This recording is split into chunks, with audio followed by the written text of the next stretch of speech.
guest speaker this morning. We've had the homework to do, pre-conference. Hopefully everyone's done that. I'm sure it's going to be a wonderful couple of sessions with a break in between. So please make welcome Stuart Taylor.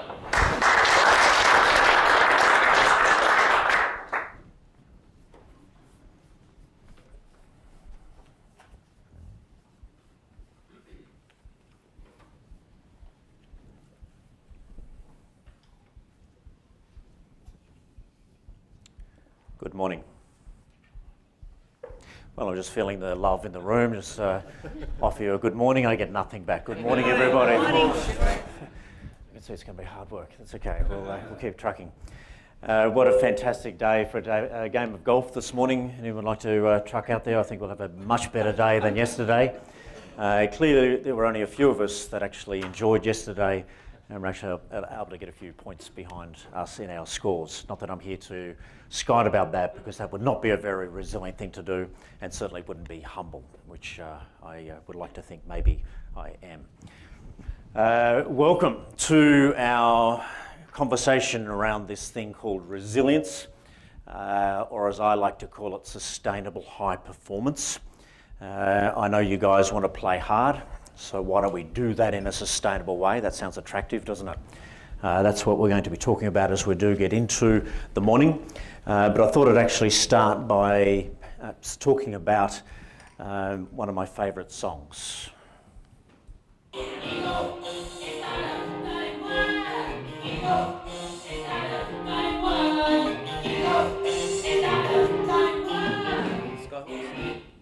Do we know this song?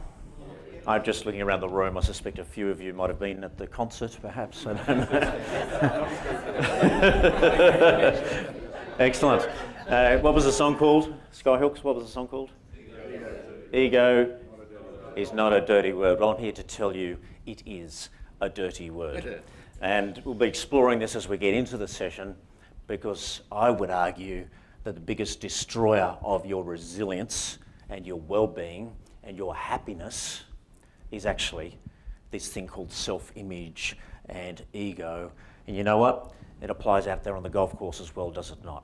You know, when you're having that game of golf by yourself and you hit this beautiful drive, sensational.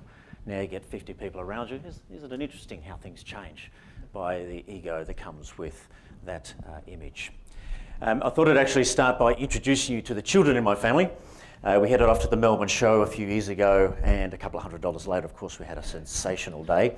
I rarely buy these photos, but it was just too good to leave. My daughter Claire, what's her emotion? There's a terror. Get me out of here. I'm not enjoying myself, and let me look after myself. What's going on? Her eldest brother Joshua, his emotion? Yeah, trepidation. I should be having fun. I'm not sure I am. What did Josh say when he got off the roller coaster? Let's go again. Josh, I think we need to review the evidence, don't you? And his younger brother, Llewellyn, his emotion? Yeah, we call him our spirited child. Does anybody have a Llewellyn? Does anyone have? Yes? Yes, you deserve one. If we got one, you deserve one. But you know he's going to make a fantastic adult, which is what's happening as we speak. His life is all about joy. He'll be off that cliff before he asks, was that a good idea or not? So, yeah, wow, what a pleasure to raise him. Anyway, isn't this a beautiful picture of resilience? How is it that one event can have such a completely different impact on four people? And it really is the essence of what I'd like to talk about this morning. How do I choose to internalise my world?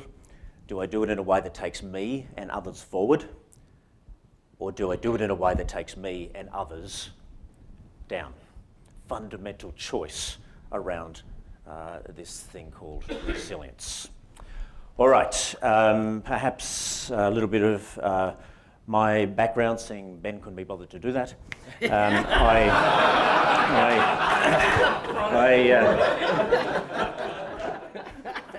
Won't be invited back here again. I started my career in the military, joined the military to go to war. Unfortunately, at the time there weren't too many wars happening, so you can imagine my job satisfaction did start to wane a little. That was joke number one, so thanks for popping in. I then decided to get out of the military and joined KPMG. So I was in consulting at KPMG, go into big organisations, rip them apart, put them back together. Wow, what a journey that was. High pressure, huge high pressure, big jobs, fall off the end of those jobs, get sick, recover, get back into it, go to the next one. I then went corporate. I was with Heinz Food for a number of years. And a few years into my time with Heinz, I started experiencing some symptoms. And by the time I got to see a doctor about this, I came out of it with a diagnosis of brain cancer. As a guy who was unbelievably bulletproof, as I'm sure many in this room would consider themselves to be, clearly this was an enormous shock. Nothing had ever gone wrong in my life, actually quite the opposite. An enormous smack. 3 kids under 5. Wow. On the back of this news, I sought to change every part of my life.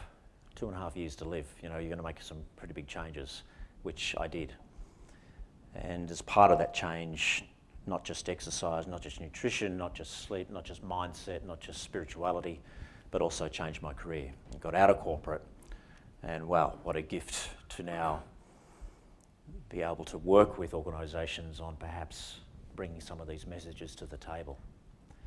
But as I stand here just over my 14-year anniversary to say, yeah, it's a pretty nice outcome, and not from any lack of change that's occurred in my life during that time. So grateful for having this event, although at the time perhaps not so much. As we do get into the session today, I guess I challenge you, like you've been challenged this morning already, what's your mirror test? Where are you up to? Would there be small things that you could tweak, or large things, if needed, to take yourself from 3 out of 10 to 5 out of 10, 8 out of 10 to 9 out of 10, whatever it might be? What is it for you? The diagnostic result is one way to have a mirror test. Maybe something else you hear might be of interest. Someone else might say something that catches your idea, your attention. So welcome. I promise to lift the mood a little bit moving forward now. We won't keep it there. But I do ask the question as we go through this morning, what might you take from the session? This is not about listening and whatever. It's actually about what might I do differently. So what is resilience? It's possibly the first question, and I think one way to look at it, and I think this applies very much to the businesses that you run, as much as it does to you as an individual, as much as it does to your family, as much as it does to your golf game, yes? This is a game of resilience. And, adversity strikes, for sure. For most of us, yesterday, adversity struck. As you're standing there with that wind blast in your eyes, you're trying to hit that ball, that is an adversity, for sure. And it's not curing world hunger, but it's definitely an adversity. Resilient people are far better at seeing that adversity as a challenge, and more quickly being able to see that challenge as an opportunity. And I don't know, I'm sure if I went around the room, each one of you would have an example of where you've done this. For me, brain cancer was one example, to take this absolute debacle and over time shift that into the best thing that ever happened to me. What is that for you? And I think it's one aspect of resilience. Resilient people do this more quickly than less resilient people. So who comes to mind when you think of resilience? Who would you nominate for a badge of resilience? Please, help me. Who's on your hit list for resilience? The young lady, I can't think of her name, the burns victim. Yeah, Shriya Pitt. Yeah, amazing. And what she's now doing, and incredible. Wow, you can't even fathom. But not to mention, it's actually not about the ultramarathon. It's actually about the motivation and the inspiration that she's providing out there for so many people. I think it's an incredible example of, it's not about me, it's actually about coming back even stronger. Good, who else? Paralympians just Yeah, right. focusing on what they can do, not Yes. what they. Yeah, right.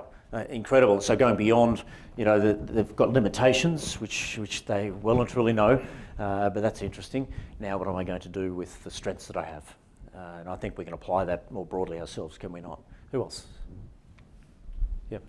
I don't know how to pronounce her name. It's either Malia or Malia, the girl Yes. that got shot by the Taliban. Yeah. She was 15. Yeah, and you think, gee, at 15, was I out there promoting world education and advancement of populations?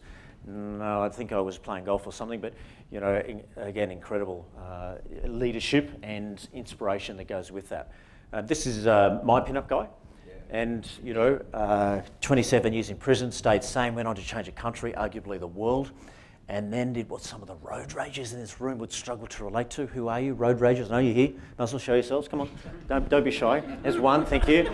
And it's not just these two. Who gets out there and provides a community service to help other drivers improve their driving standard? Yeah, I know. We're all there probably at different times in our moments of weakness.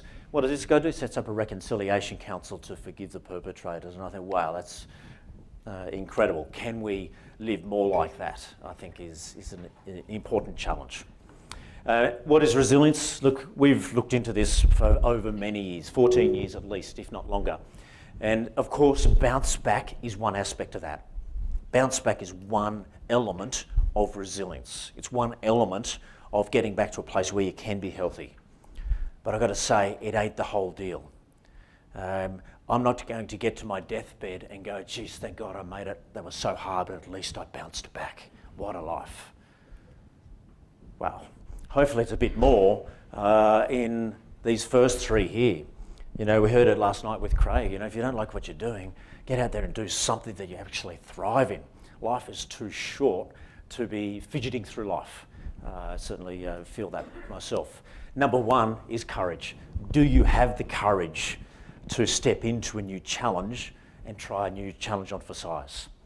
And so who are the new golf managers here?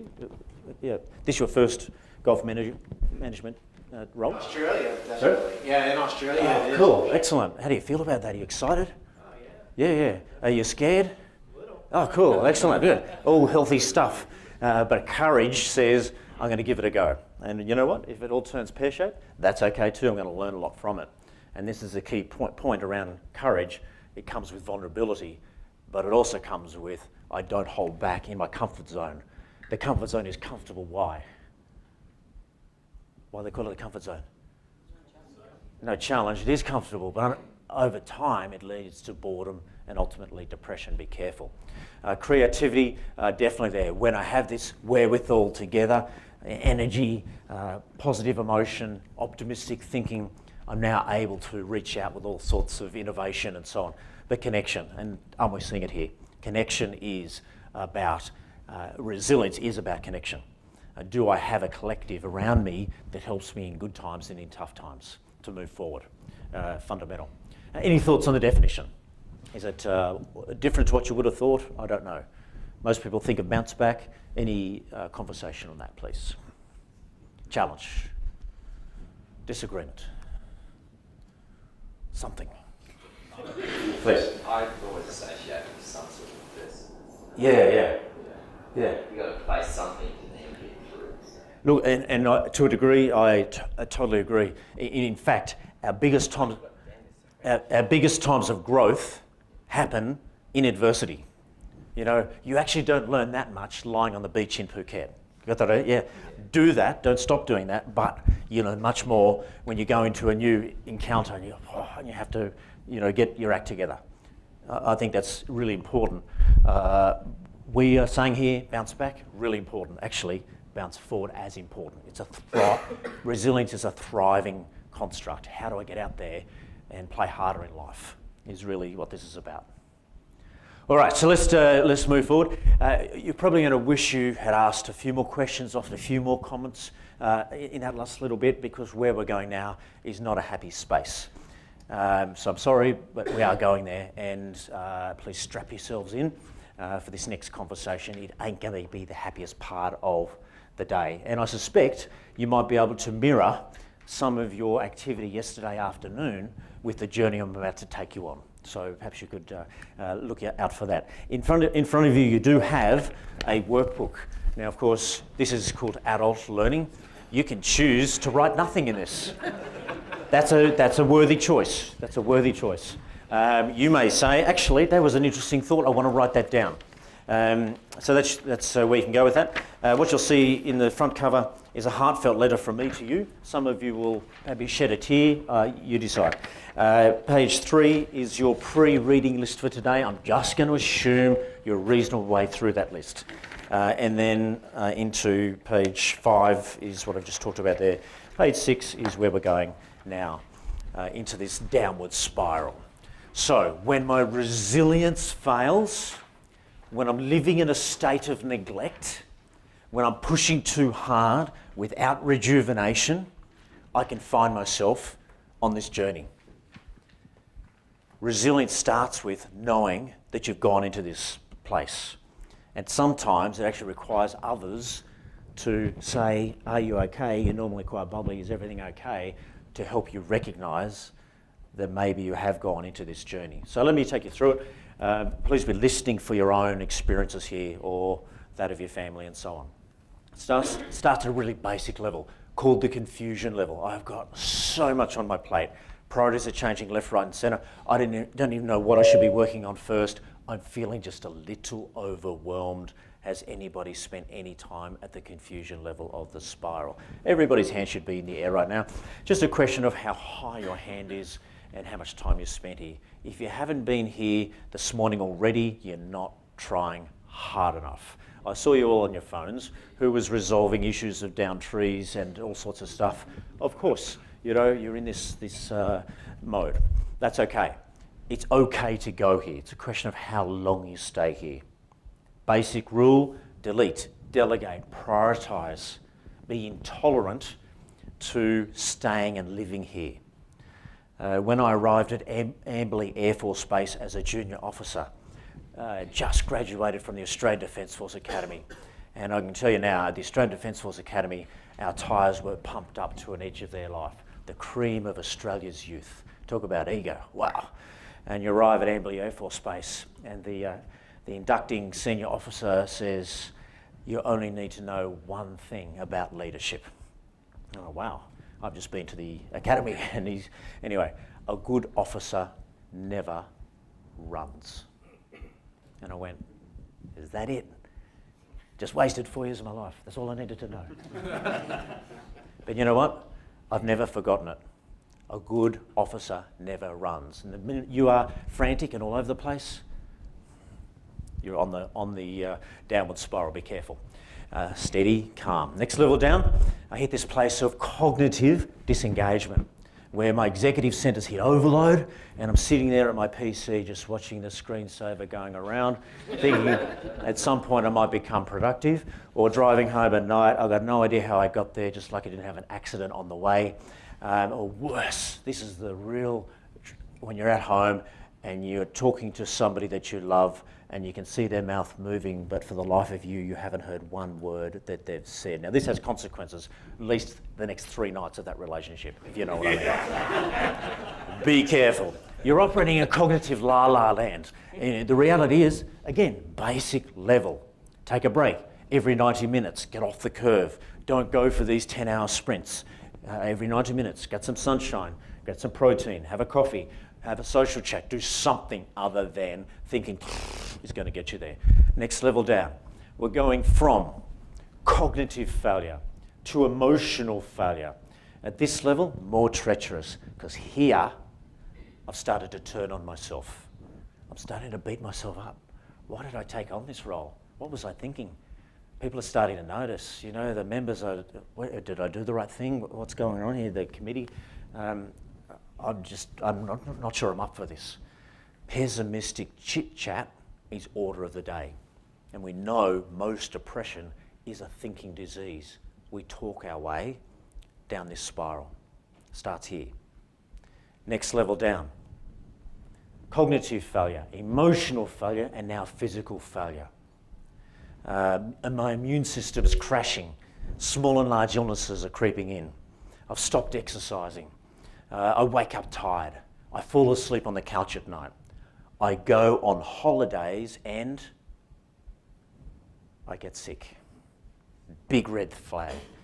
Do not say, oh, there it goes again, I got sick on holidays. What am I doing to play hard, rejuvenate hard on a daily basis to not go into this space? Too much time here, cognitive, emotional, physical, even seeing the course appearing in the horizon is enough to send me into hyperventilation. 3 a.m, wake up, can't get back to sleep. My brain will not shut up. At this level, I feel like I'm drowning. And at the bottom of the spiral is this place called depression.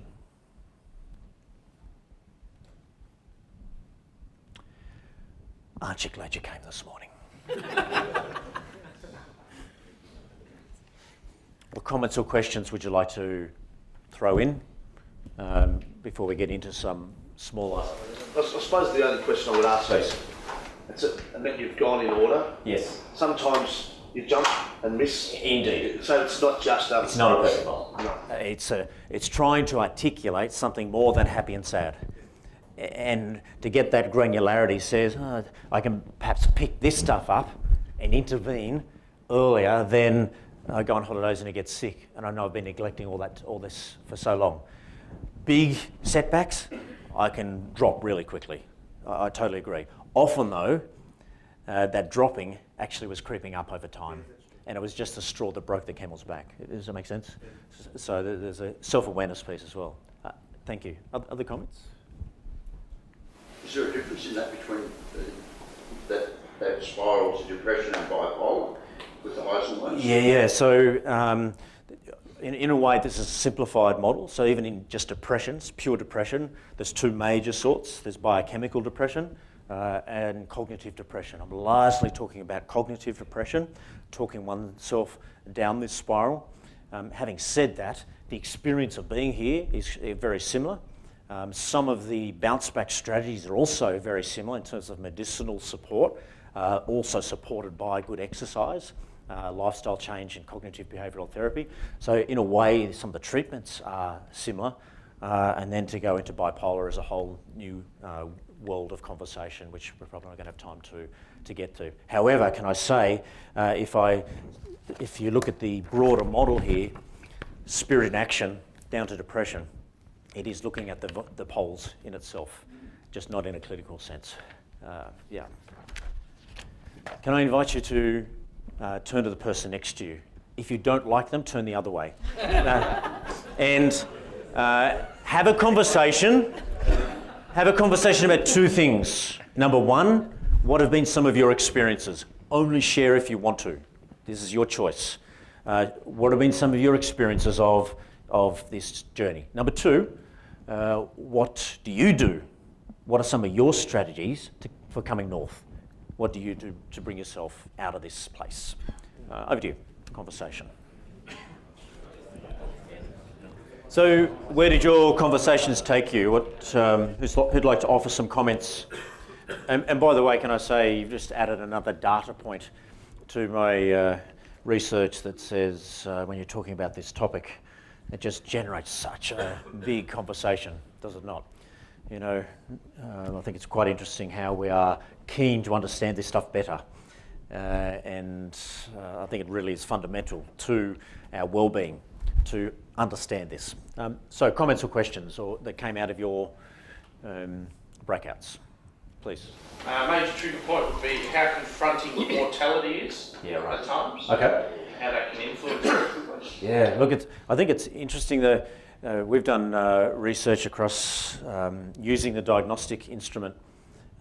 In 2015, we released the latest version of that research, 16,000 people, 250 companies. 31% of that population live in high levels of worry consistently. And I go, wow, that's a pretty big number.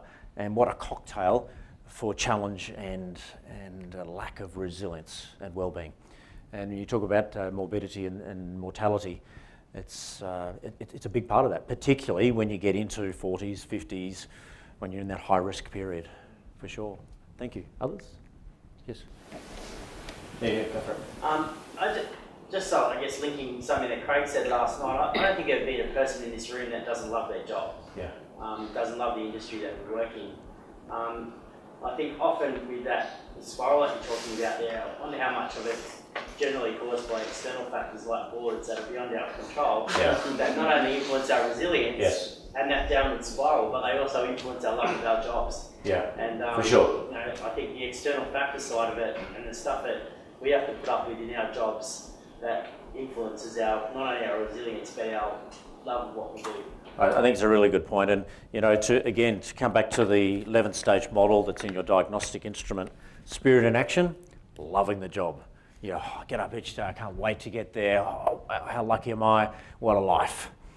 The top half of this model are the investments that you make in your life. The bottom half of this model are the lack of investments you make in your life and/or the environment that you're working within. And so impacted by two things. So yes, the environment will impact your ability to thrive, for sure. Resilient people are better at being able to segment that external influence or partition that external influence. So we'll talk about that. So that you can still thrive even in that ambiguous or challenging environment. Not saying it's easy. Yeah, please. Ben raised a point in our conversation. It's not a sexist comment, but males tend to lock a lot away and tend to not want to share their problems. And we're just talking through some of our challenges.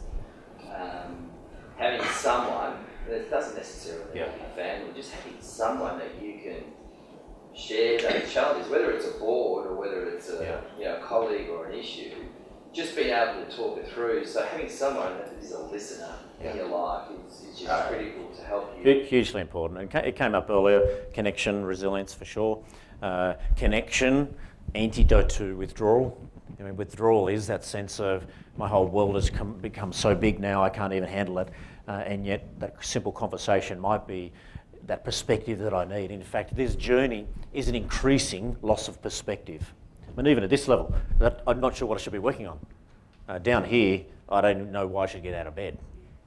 It's a complete loss of perspective as I go further and further down.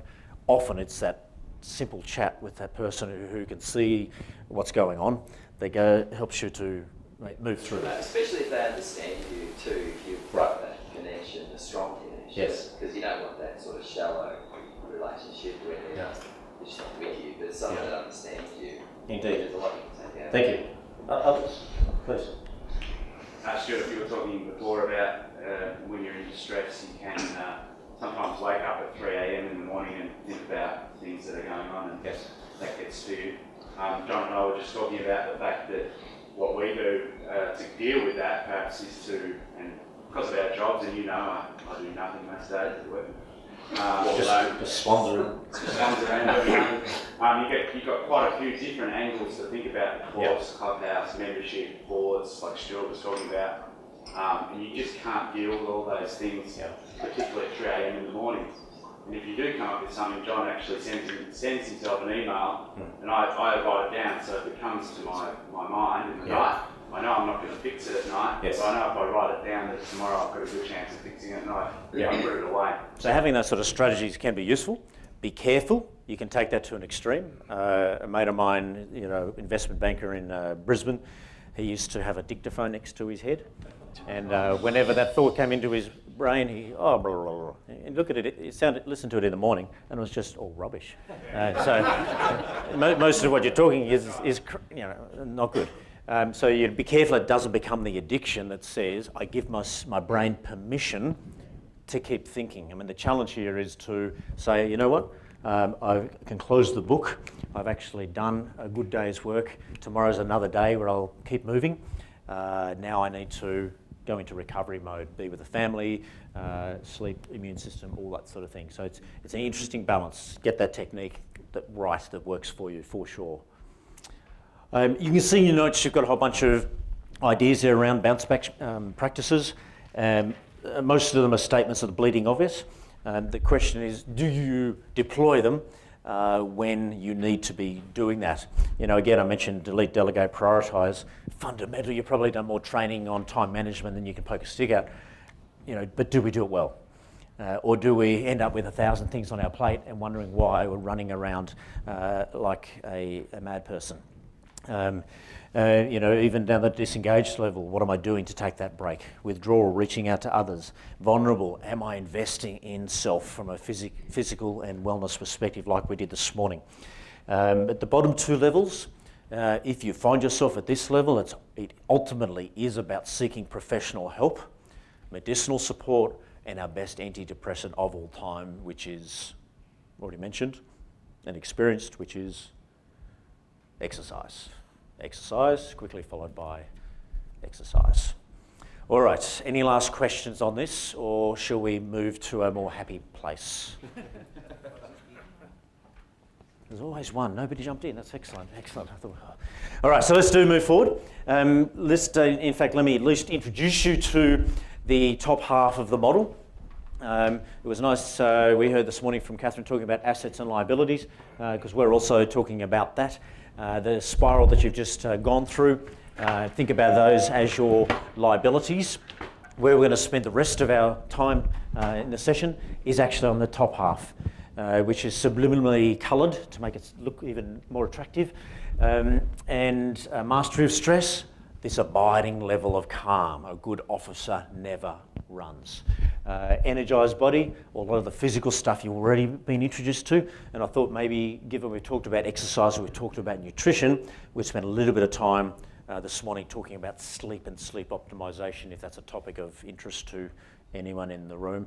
Let's spend a little bit of time there. Engaging emotions, working with my thoughts, and ultimately there's a whole idea of reaching out to my full potential with the spirit in action. Can I invite you to take out your diagnostic reports for those that have got them here? If you haven't done the report, you're still welcome to go online and have a go at it. If you haven't printed your report, then we're going to be doing this debrief for probably about 10 minutes, so if you can just be starting your push-ups now, and by the time we're finished, you should have had a nice gift anyway for doing that. So you'll notice in your reports, you'll have a report that looks a bit like this, or like this, that talks about your traffic lights, and you've also got your ratio down here called the resilience ratio. Now the resilience ratio, it's useful to understand what that means. You're looking to get this closer to 2.5 to 1. 2.5 to 1, from what we've seen with all of the data that's come through this tool, says you are operating at a nice level of resilience, a flourishing level of resilience, assuming you've answered this thing with good integrity and so on. If that ratio is less than 2, starting to get into a more cautious zone, but certainly less than 1 to 1, you need to be seeking professional support at that level. It is not a sustainable level, in fact it's a critical level. So a couple of other points I will make. The percentages up the top, half of the model, the higher the percentage, the better. So if you've got a sea of yellow results, the ones that are higher percentage, more likely to turn green, lesser percentage, less so. Down the bottom, it's the opposite. The lower the percentage, the better. So just be aware that there's a reverse scoring that's going on there. If you've got a red result at any level, it's a call to action. If you've got a red result at the bottom 2 levels, it's a call to reach out to professional support. Happy to chat about your individual results in the break if you would like to do that, or as we're doing the unpacking shortly. You've also got these pages, which takes the 11 levels and breaks them down into the 60 factors that make up those 11 levels. The simple guide here is the longer the bar, the better on both assets and liabilities. If the length of your bar is quite short, to emphasise, then that's a high risk. That's an opportunity, shall we say. Not a weakness, it's an opportunity. As you are going through this unpacking, look for patterns. It's quite often that you'll see self-critical, with worry, with hypervigilance, with intensity. They'll often go together, for example. So look for collective patterns of factors that stand out for you. As an aggregate result across this room, for the results that were received up until the beginning of this session, try again.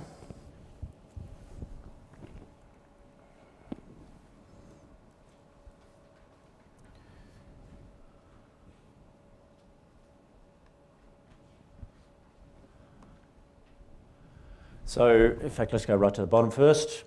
As an average, as a group, you're sitting at 1.92 to 1. That's actually quite a good result as a pre-intervention group. Did you know that? Clinically, you're a pre-intervention group. And then after this session, you'll be a post-intervention group. So, hopefully that's not too, So, yes, you want that to be higher, for sure. As leaders, you would expect this number to be better than if you were to sample your teams. Often the leader will have a higher resilience ratio. They know more about what's going on. They're perhaps more experienced, whatever it might be. But also have empathy for around the room. This will be a curve. There'll be people in the room that are far less than this number, and I know there are, and people in the room that are higher than this number. And it tends to be a left skew rather than a right skew. So in terms of what we've got here, spirit in action, that's a really nice result. And look, as a leader, you'd want to have a green result or at least a yellow result if you're in leadership roles. You can't lead from a red result, you really can't. Train the mind. Sorry, so if I keep going down then to say, if the roof of your house is looking beautiful, which it is here, that's quite a nice result. The question for me is always, are the pillars of my house strong enough to hold up that roof sustainably? And when I come down to this pillar, I start to ask the question, well, is it really? And you've already heard a fair bit of this in the early conversations today. Are you doing enough to invest in self and body to allow this, passion for what you do to be sustainable? And I think that's part of that challenge.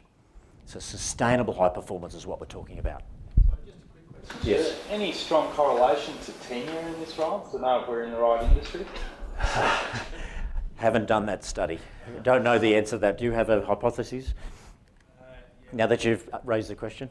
I'd be tending to quite a strong correlation to the duration. Yeah. Being in it for a long time. Which way? Your resilience is down. Down, okay. So that's interesting. I reckon we could debate that. It's a bit like saying, the older you get, the less exercise you do, the less investment you. But interestingly, it's quite the opposite for some. So I don't know. Do we? No, let's not go into that debate. But I think it'd be interesting to actually do the study and either prove or disprove that hypothesis. Confusion also gives me concern. As leaders, if you're not clear about where things are going, how would you expect your people to be clear? And so providing that clear goal setting and so on for self and others, absolutely critical. Down the bottom, nice to see there's no red results at the bottom two levels. So that's a real happy story to see that that's the case. Again, there's some challenges at the vulnerable level. Any other comments or questions before I get you to look at your own reports? Yes, please, Peter. Sure. I'd like to say it's from a personal view, but I find, and this is my personal one I've done, there's so much energy invested into being resilient in our roles that often the exercise component, and I'll take this from a personal level, is often put on the back burner because we're focused so much on everyone else and the actual organisation and investing into other people's time that we often put ourselves as second best. And I think that up there shows a very clear indication of that. It's actually not an uncommon result for leadership groups. Let me say that across all industries that we work in. I can say that categorically. However, and I think Catherine made this point this morning as well, and she related it through to diabetes and so on, haven't got time for exercise, well, make sure you've got time for this. The reality is it's actually more than a health choice to not do exercise. If you look at all of these 11 levels, exercise is the one activity that will positively impact the top half and avoid the negative impacts of the bottom half. It is the one activity right across the line. So tell me where it fits in. You can see it all across the line. So it's not a question of should I or shouldn't I, it's a question of how do I choose to slot this in. I mean, reality is it's about making that prioritised choice. For me, it's about saying in the first hour of my day, nothing else happens other than investment in body, and that's exercise, strength work, relaxation practice, before getting into a good breakfast.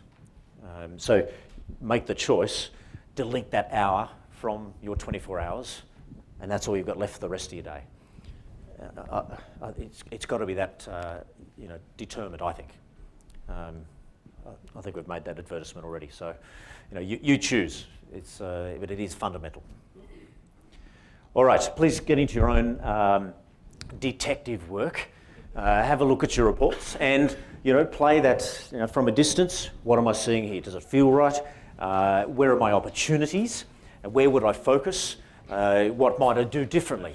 And you'll also notice if you go back online to your report, there's a number of links you can go into for reading around what does that factor mean, what are some of the practices I can do to improve it, and what's some of the reading I can do to support my knowledge. So over to you. I'll wander around. Feel free to grab me, and we'll do this for 5 minutes before we keep going. If you haven't done the test, you're welcome to go and do that. The conversation there about could we redo it? That's definitely there. Someone said, could I get someone else to do it about me? Yep, let the buyer beware. But yes, it's a reasonable thing to do, to go down that path. Really the question is, does it help you to focus your efforts? Maybe there's some recurring themes coming at you today from the various presenters and conversations.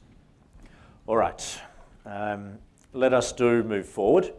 Again, if you've got questions about your reports, feel free to grab me in one of the breaks. Otherwise, let us move forward. I'd like to start looking at the top half of this model. And I thought the best way to introduce that was to create a slide that says very little other than we're moving into the top half of the model. Are we happy with that, where we're going now? Excellent. Any questions? Good. And so I'm not actually thinking we should spend much time here, because I'm sure, as you would agree, that stress is just overrated, and I have a fairly firm view that it actually doesn't exist. And that this whole idea of I'm so stressed is just, it just blows my head. It's just like unbelievable that why would we ever be stressed anyway, when reality is, life is just fun. Does anybody want to continue to talk about this topic, or can we just move forward on that basis and not even go there? Any views? Hesitation? Fine, let's do the topic. Happens all the time, it just really annoys me. Anyway, okay, stress mastery, let's go into it. We'll spend a little bit of time here, then we're going to grab a break, and we'll come back and we'll finish this topic. It is here because it is foundation for getting to here. If I haven't established an abiding level of calm, I'm not even in the race. I've talked about that a few times already. But we're not talking here about managing stress, getting rid of stress. Without stress, we die. Happy with that idea?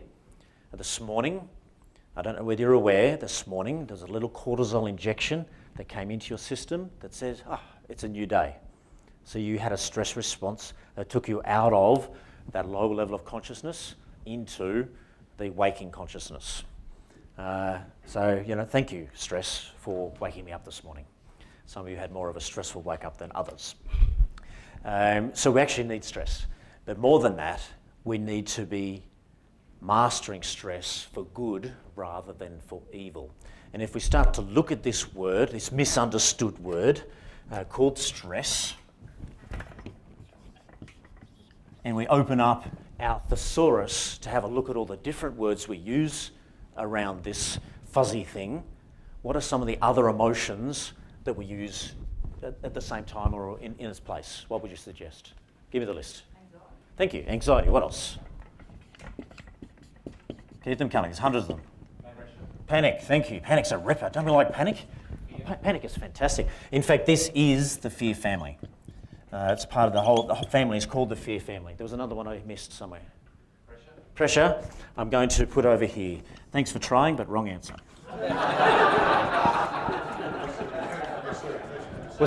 Was that too harsh? Okay. Anyone else? All answers are right answers.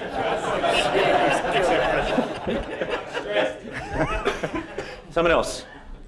Did I punish that person? Who else? What else? There's hundreds of them. Rush. Sorry? Rush. Yeah, Rush is definitely here. Definitely. What else? What else? Overwhelm. Yeah, overwhelmed. Thank you. Absolutely. What else? What other emotions are similar or relate to this thing called stress? Nervousness. Perfect. What else? Worry. Ripper. I talked about it earlier. Worry is a classic. It's sort of kind of an underlying, ongoing, seething level of what's going on. Any others? Tiredness. Thank you. Let's put that one down here. Tiredness. Yep. What else? Distraction, for sure. Put that one down here as well.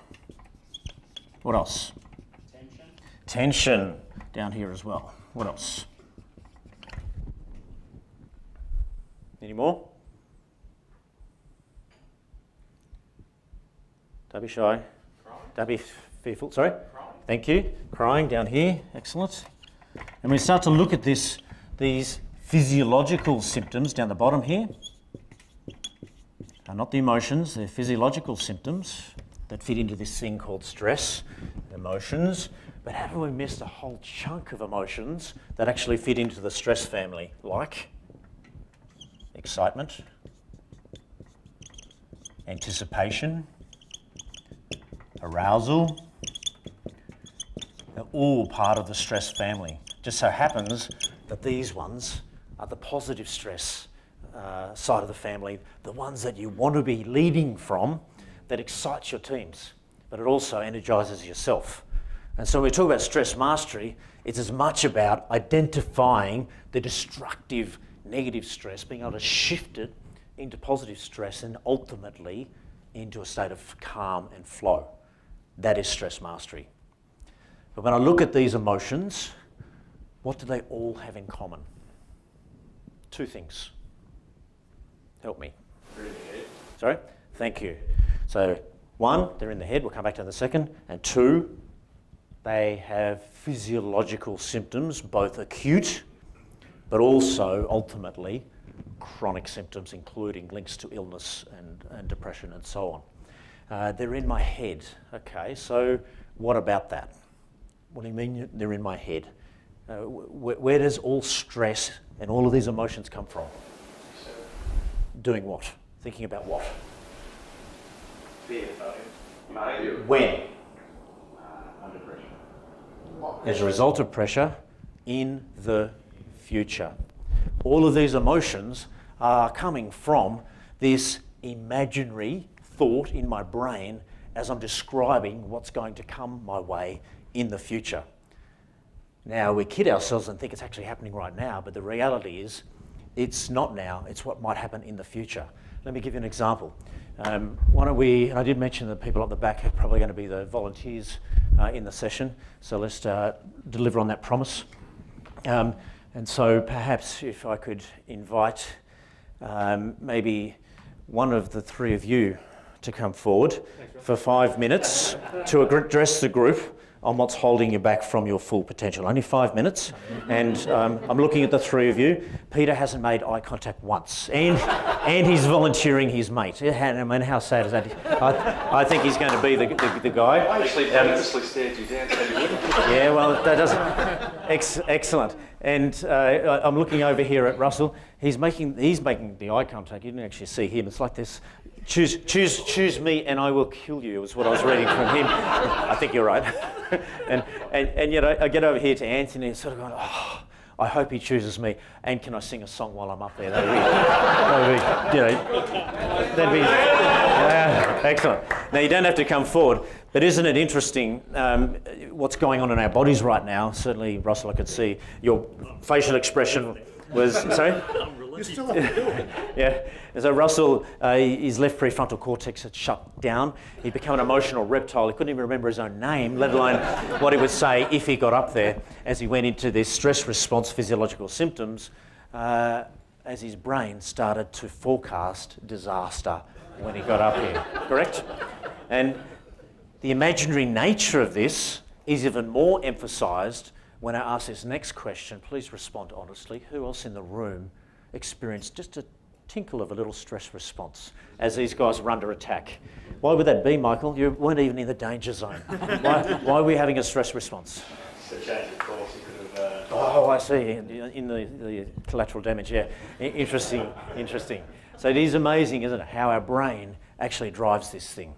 And yet when I have a stress response, the first question I ask is, number one, what is this forecast that I'm making that is causing it in the first place? Because if I can articulate that, I can, number one, dispute it and bring it into context. Number two, marshal more resources or skills to deal with that forecast.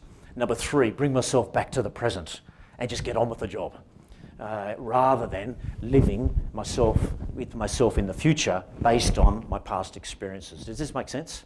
To me, the key to the door to stress mastery is exactly that, recognising that it's built on an image in my brain.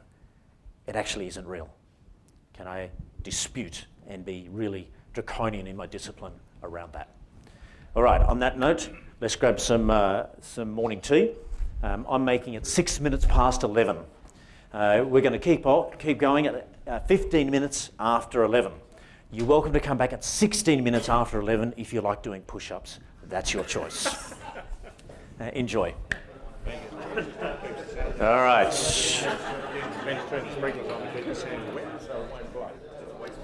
So let's keep moving.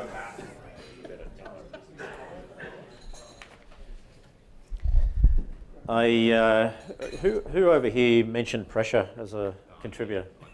I did mean to apologise, and I don't think I conveyed that nicely enough. So let me apologise. But I do want to address it because I think the relationship between stress and pressure is obviously fuzzy, yet important to articulate.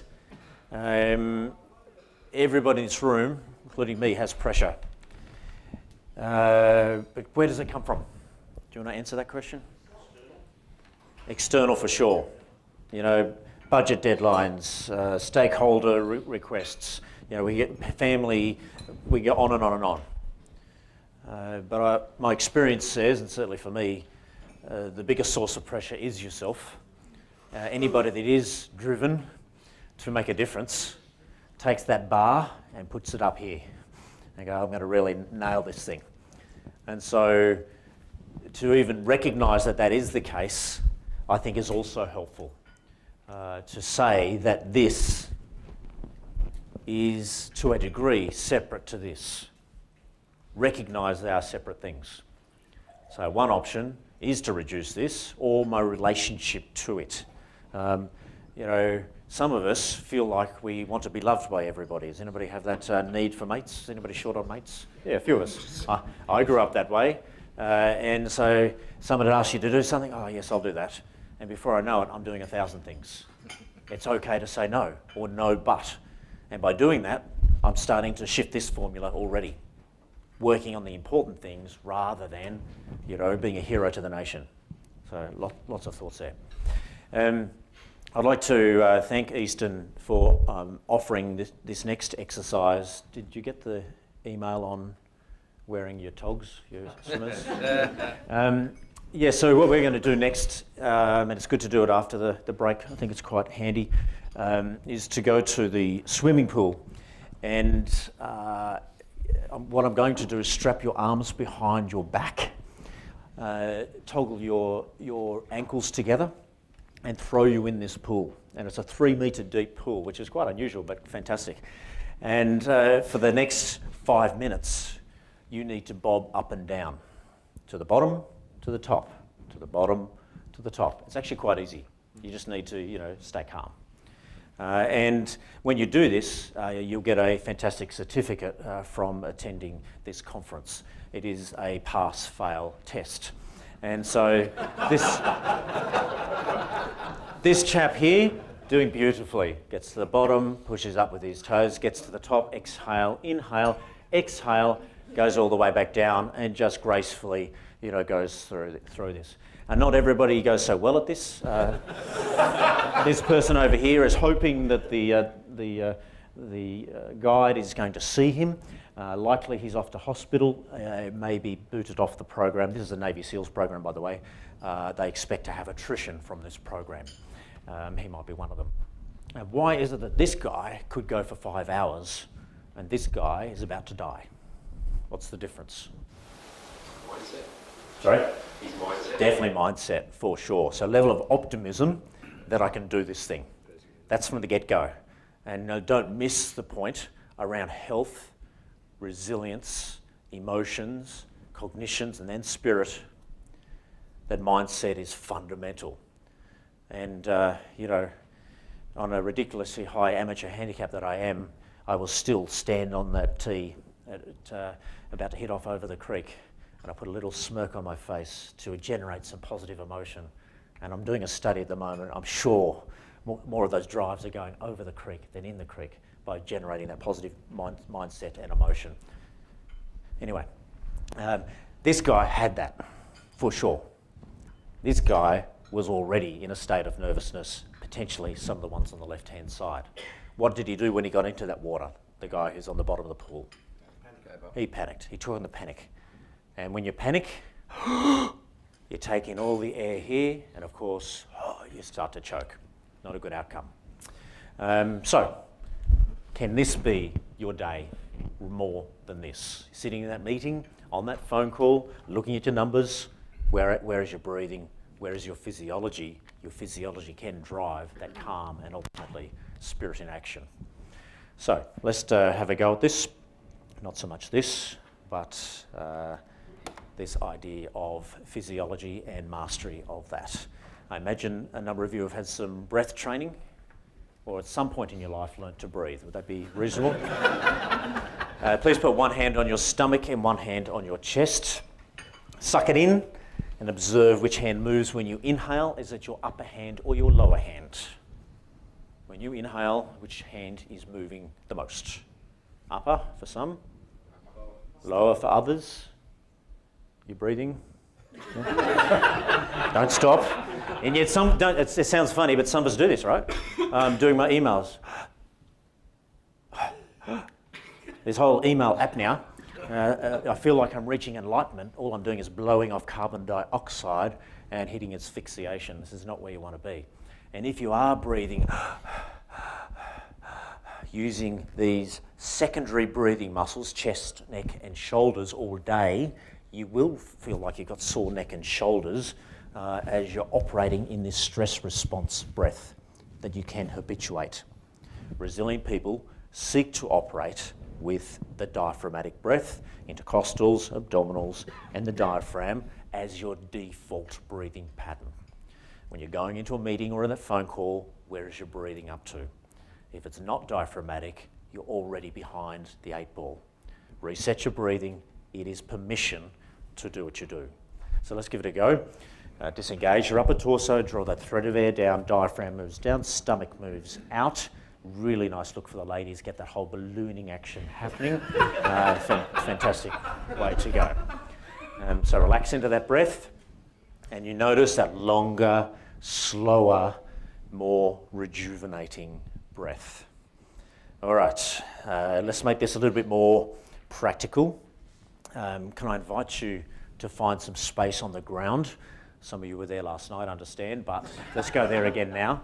I want you to be on your stomachs with your head perched up on your elbows, like this. This is a very famous yoga pose called children television watching pose. And In this position, you might feel some back pain. If so, reduce the angle of your elevation. But for most of you, you should be experiencing a beautiful lower back stretch. But you should also be experiencing what in your breathing? What do you notice when you inhale in this position? Sorry? Should be deeper. Yep. You should be noticing what's happening with your stomach. What are you experiencing? Lower back raising. Yeah.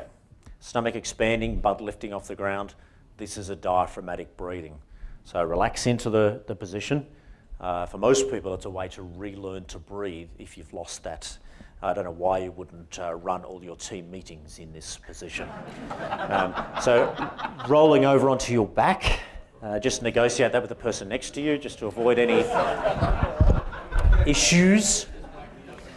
And again, in this position, you notice that you naturally diaphragmatically breathe. So I'll get you to close your eyes in this position and just engage that long, slow breath. Bring your full attention into your body.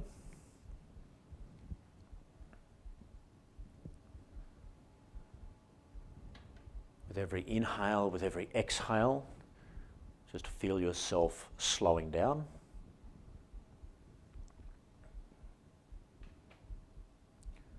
And just tune into how your body feels, heart rate, muscle tension, and breathing.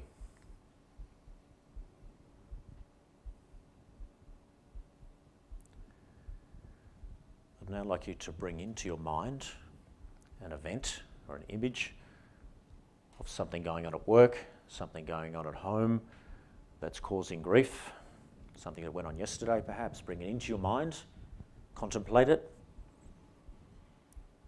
think about the implications of it, and notice the changes in your body, heart rate, muscle tension, breathing, fidgeting. When you recognize you've lost your calm, the first thing you should do is exhale, do it now, all the way out, out, out. Hold it out until you can't hold it out any longer, and then bring it back in as 5 to 10 diaphragmatic breaths. And as you do, again, tune into the changes in your body. As your heart rate slows, as your breath deepens, as your muscles soften.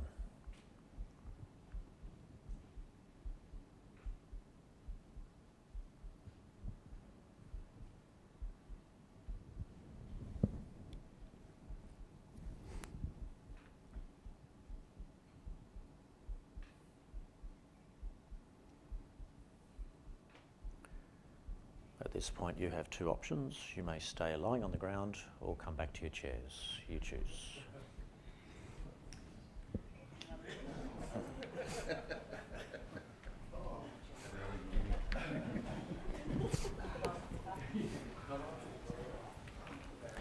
So can I just check, did anyone manage to invoke a stress response when I asked you to? You managed to get some? Yeah, okay. So when some of this stuff is close at hand, your brain will quickly get into that future orientation and invoke that stress response. For those that did invoke a stress response, how did you know? What was it? Which part of your body changed as a result? Chest, breathing, yep. Know that indicator. It'll be a lead indicator. Get to know when you hit a stress response. Have that intimacy, self-awareness of that stress response.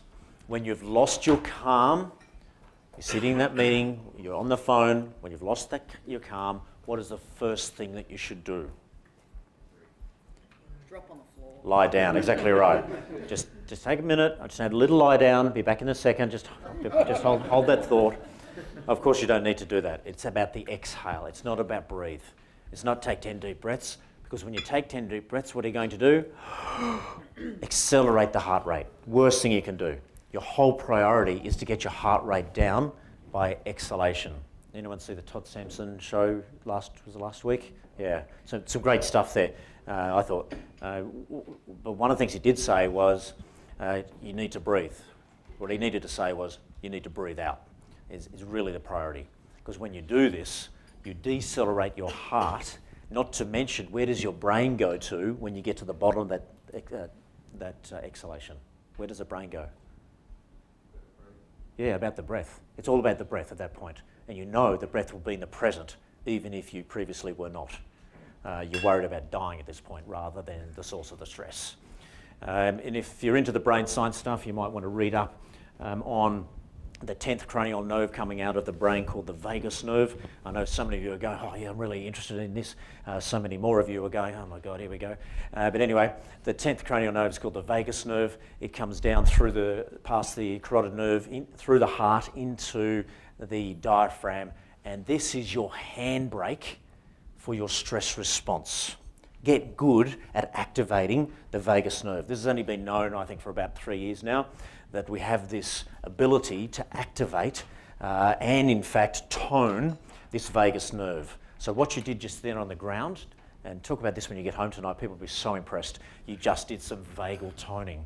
And what happens is when you use that exhale practice, what you in essence do is increase the level of myelin sheathing around the neurons in this vagus nerve. What does that do? It improves the conductivity of that message to say, it's a stick, not a snake. Relax, it's okay.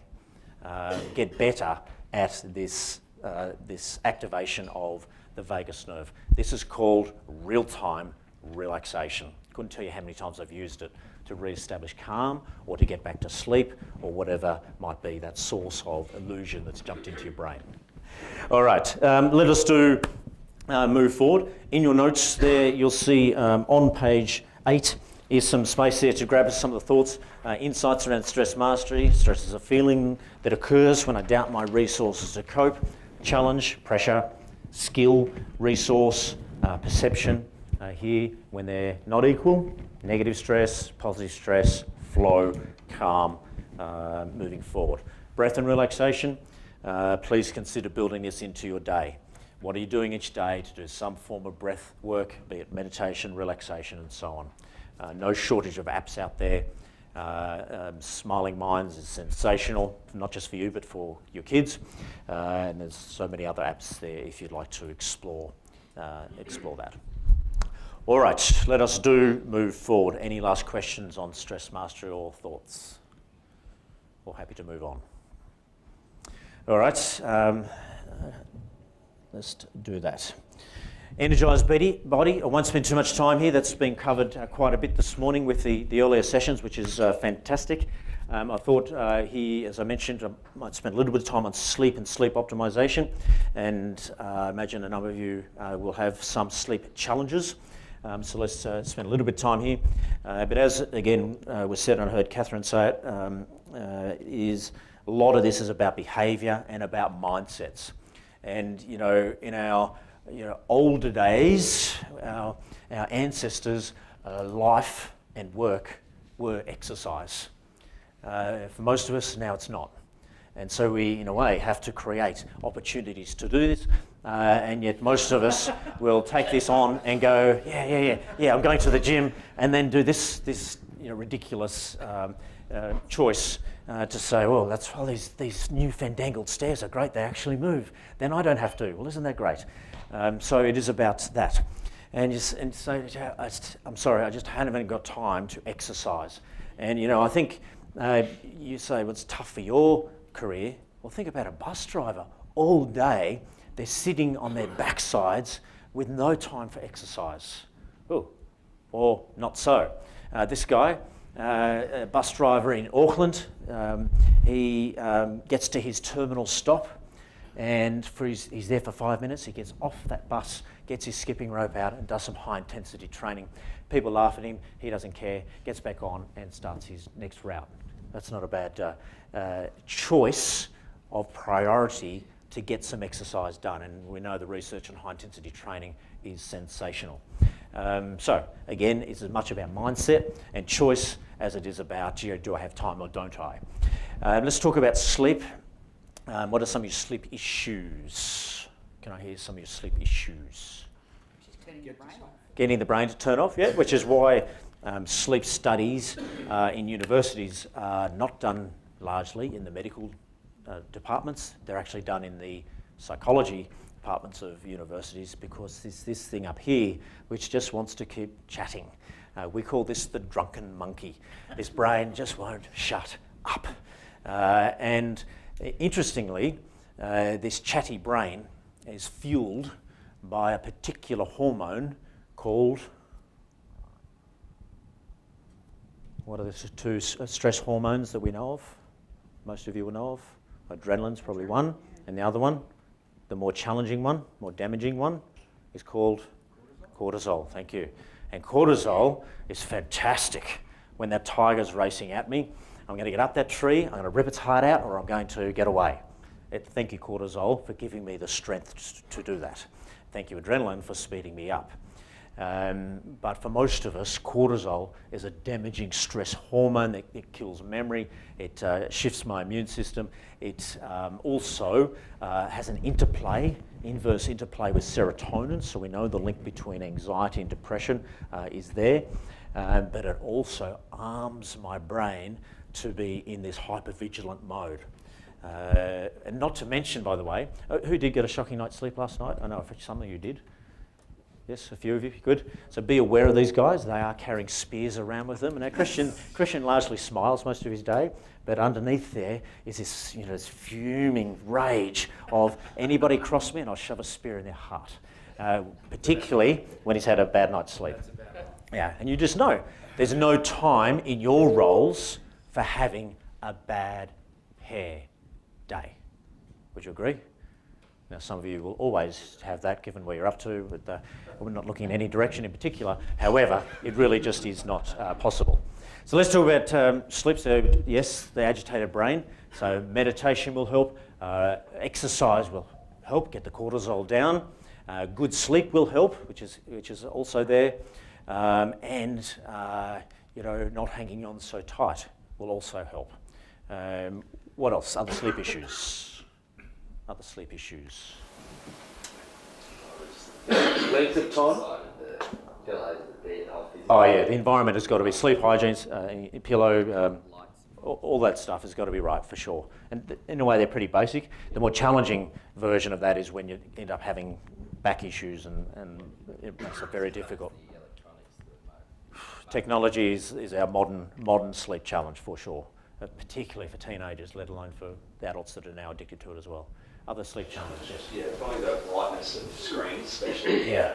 I know a few people in here was talking to before, they turned their phone off at say 8 or 9 o'clock at night, but even if you're working, say, on a laptop, I've recently downloaded an app called Flux, and it actually changes the screen's brightness depending on the time of day, and it really dims it, I suppose, as you plug in the figures when you're going to go to sleep, etc. Yeah.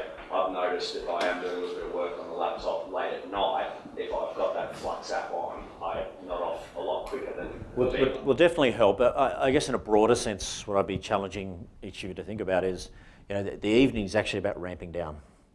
And I know, everyone's got a lot on.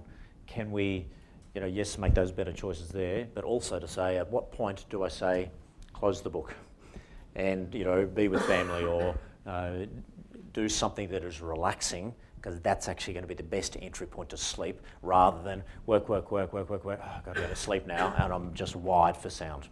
I think it's part of the challenge. A couple of biorhythms, won't spend too much time here, slight issues there. This is a circadian biorhythm. Most of you will have heard of the circadian biorhythm. It's your body clock, 24-hour cycle, thereabouts. Here's midday, thereabouts noon, coming down into the afternoon. All through the day, my pineal gland is producing, manufacturing melatonin, which nicely gets released into the evening. Get this drowsy sensation coming on. Sin number one, you're going to have 2 sins before you must leave. Sin number 1 is to fall asleep on the couch at night. Please don't do that. Get it out of your... Who are the couch sleepers? Okay, well, there's sin number 1. Thank you, appreciate that. Not good. So don't do this, because when you do that, you're effectively having a power nap which is going to destroy the most important sleep coming your way, which is that golden deep sleep around midnight. Protect it like gold. Do not catch sleep at night. Get up, do something a little bit, lifts your energy so that you don't fall asleep on the couch, or go to bed earlier that night. Anyway, assuming you do get to sleep, midnight, go down to just before wake time, cortisol injections to come into the new day. Principle number 1 for a perfect night's sleep, is to lock in your circadian 7 days a week. How do I do this? Go to sleep at the same time, wake up. And much more about the latter. We'll come back to the former in a second. It's about wake up time. It is all about wake up time. 7 days a week, keep it locked in. Now, don't do, so sin number 2 then, of course, is weekend sleep renderers. Who are you? I know you're here. Well, there's a few of you getting 2 hands in here. That's not good. That's 2 sins. There's the door. Please don't sleep in on the weekend. And look, you think, oh, thank goodness I get to sleep in. Actually, there's no deep sleep left after your normal wake-up time. You're wasting your time. In fact, I'll probably say you're wasting your life, but I won't go that far. But what we do know, and this is the second biorhythm actually, this is the ultradian, the sleep after your normal wake-up time, it's worth 0. The sun, which actually drives the circadian, when you expose yourself to the new day, to the new light, resets that circadian for it to start again. You don't want to shift it out. If you shift it out, you will have become a shift worker. By the time you get back to Monday morning, that's called Monday-itis. You've moved your whole circadian over that weekend. Don't do it. Stick with the wake-up time. Please consider it. So just with travel, I know travel, Yeah. got that pretty tough. Yeah. So you just go back to trying to get back in. Yeah, and the most important thing you do when you're trying to reset your circadian is to get back to that wake-up time and consistency and expose yourself to sunlight. And don't go to bed until your desired bedtime. Yeah, we probably know that, but it's all about that wake-up time. That's where your circadian gets reset. Ultradian, which starts to lead us into the bedtime comment that Christian just made. There is an ideal time to go to bed. This circadian, so the ultradian rhythm is about a 90-minute cycle. During the night, it dictates when you have deep sleep, REM sleep, deep sleep, REM sleep. But you have this ideal time to go to bed sometime between 9:30 and 10:30 at night. Do we all experience a wave of tiredness somewhere in there? Some of us do on the couch, we know that. Catch that wave on your pillow. A little bit later for night owls, but for most people it's between 9:30 and 10:30 at night. Why? Because you want to guarantee this big chunk of deep sleep that happens around or just before midnight. The research on sleep and sleep optimization at the moment is all about midnight deep sleep. We know exercise, lack thereof, and obesity link. We know nutrition, poor, and obesity link. We now know missing that deep sleep chunk around midnight is also a key link to obesity. So be aware that, do I get this most nights of the week? Not every night, but most nights of the week. Any comments on sleep or questions or... Please. Just reading, it talked about a power nap. Yeah. How? Yeah, so... How we lock the door, sleep, I don't know. Yeah, so early afternoon, certainly all over by 4 p.m. How?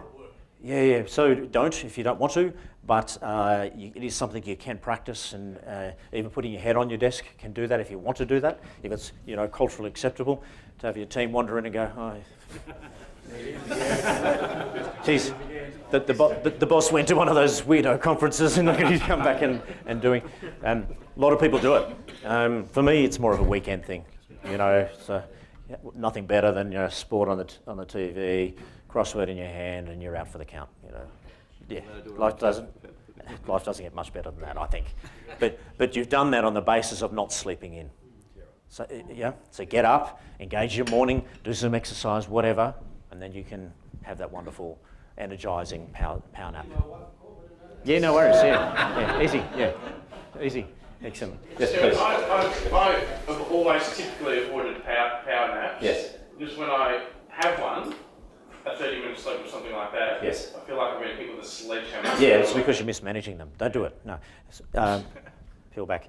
30-minute power nap will give you 3 hours of decreased performance, the sledgehammer. Yeah. You're effectively waking up out of deep sleep. Yeah, okay. 15 to 20-minute power nap, 3 hours of improved performance. So it's actually the time management. What does that come down to? The ultradian. So even during the day, as soon as you go down into that sleep, you want to come out of it before you end up in deep sleep. Yeah. Or stay down for the count until you wake up naturally. And then you'll have gone through a few cycles and boom, boom, boom. Life is good. Does that make sense? Yeah. Yeah. Perhaps the last comment here is caffeine, sensational, performance-enhancing drug. But not if it's in your body or being put in your body after 2 p.m, latest 3 p.m. It will destroy your sleep. People have different sensitivities, but I know so many people get caffeine out of their afternoon and then sleep like the dead. Okay, there's a few ideas there, there's some other notes there.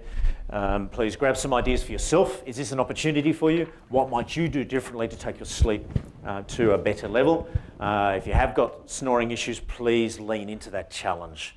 Look at the age groups around the room, many of you, if you are in that snoring mode, you want to get checked out in terms of whether it's a cartoon snore or a sleep apnea snore. And if it is the latter, this is a chronic sleep condition. There's lots of stuff you can do to get that sorted. Okay, let us move on. Is there some way we can kill the heat in this room? Is it just me or are we turned into a sauna? Nice, just nice. All right. How are we travelling? Are we going okay? Yep, good. So I'm just aware of the heat in the room, energy levels. We're going for a little time here. I know you've had a break, but I feel like I'd like to do something to energise. And I suppose we could do one of two things: a physical re-energiser, which is always fun, or a cognitive re-energiser. What would be your preference? Physical, cognitive. I just hate making decisions. Maybe we should just do both. Let's just start with the cognitive. And I just want to do it. It's a random thing that I'm doing here. Don't be thinking just because it says anagram test in your workbook that this was premeditated in any way, shape or form. So this is an anagram test. It's an extract from an IQ test developed by University of Pennsylvania working with adaptive learning systems. And in essence, what you're going to get is 10 anagrams coming your way. If you don't know what an anagram is, just quietly ask the person next to you to avoid. So you get a set of scrambled letters. You need to unscramble those letters to create one English word. Important rule coming: using all of the letters. I don't want to see a 3-letter word coming from a 7-letter anagram. Are we happy with that rule? Yeah, it's really important, otherwise you can do it really well and get 0. There'll be 10 of them. You get 20 seconds per anagram. Then the next one will appear. Then it'll disappear, next one will appear. Last rule, no cheating, talking or copying. This is an individual exercise. If you're sitting next to somebody dodgy, cover up your work to avoid your intellectual property being stolen. Okay, clear on this? Excellent. You know who I'm talking about. All right, do your best. Timed exercise, no talking. Your time starts. Good luck now. Over to you.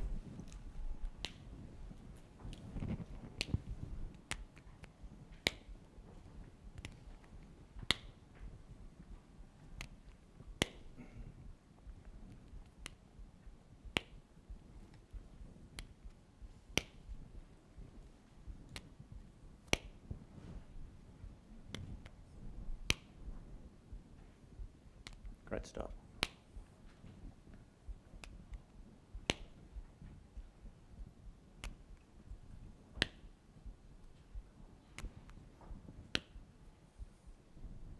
Nice start.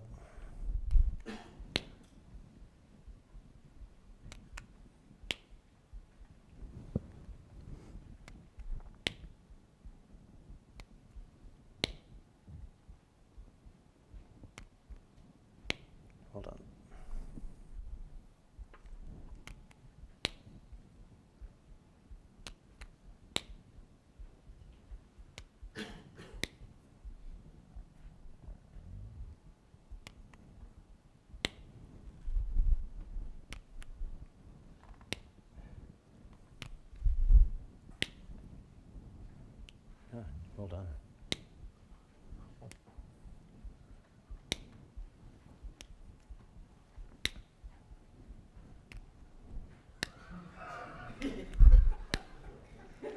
Nice and quiet, guys. Nice and quiet.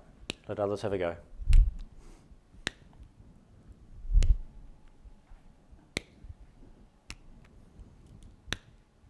Yeah, nice one. Most people don't get that one.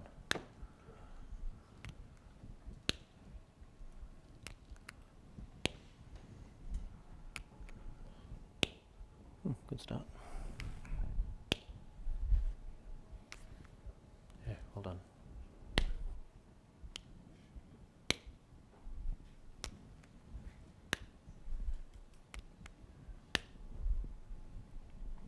Nice start.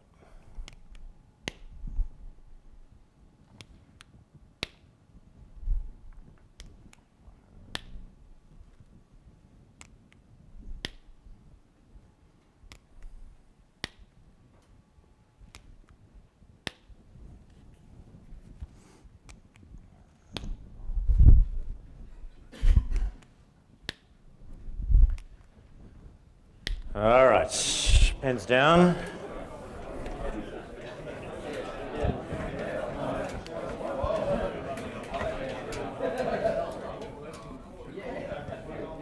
All right, I should apologise. I meant to say it gets a little harder as it goes on. Did you experience that? Yeah, yes, good.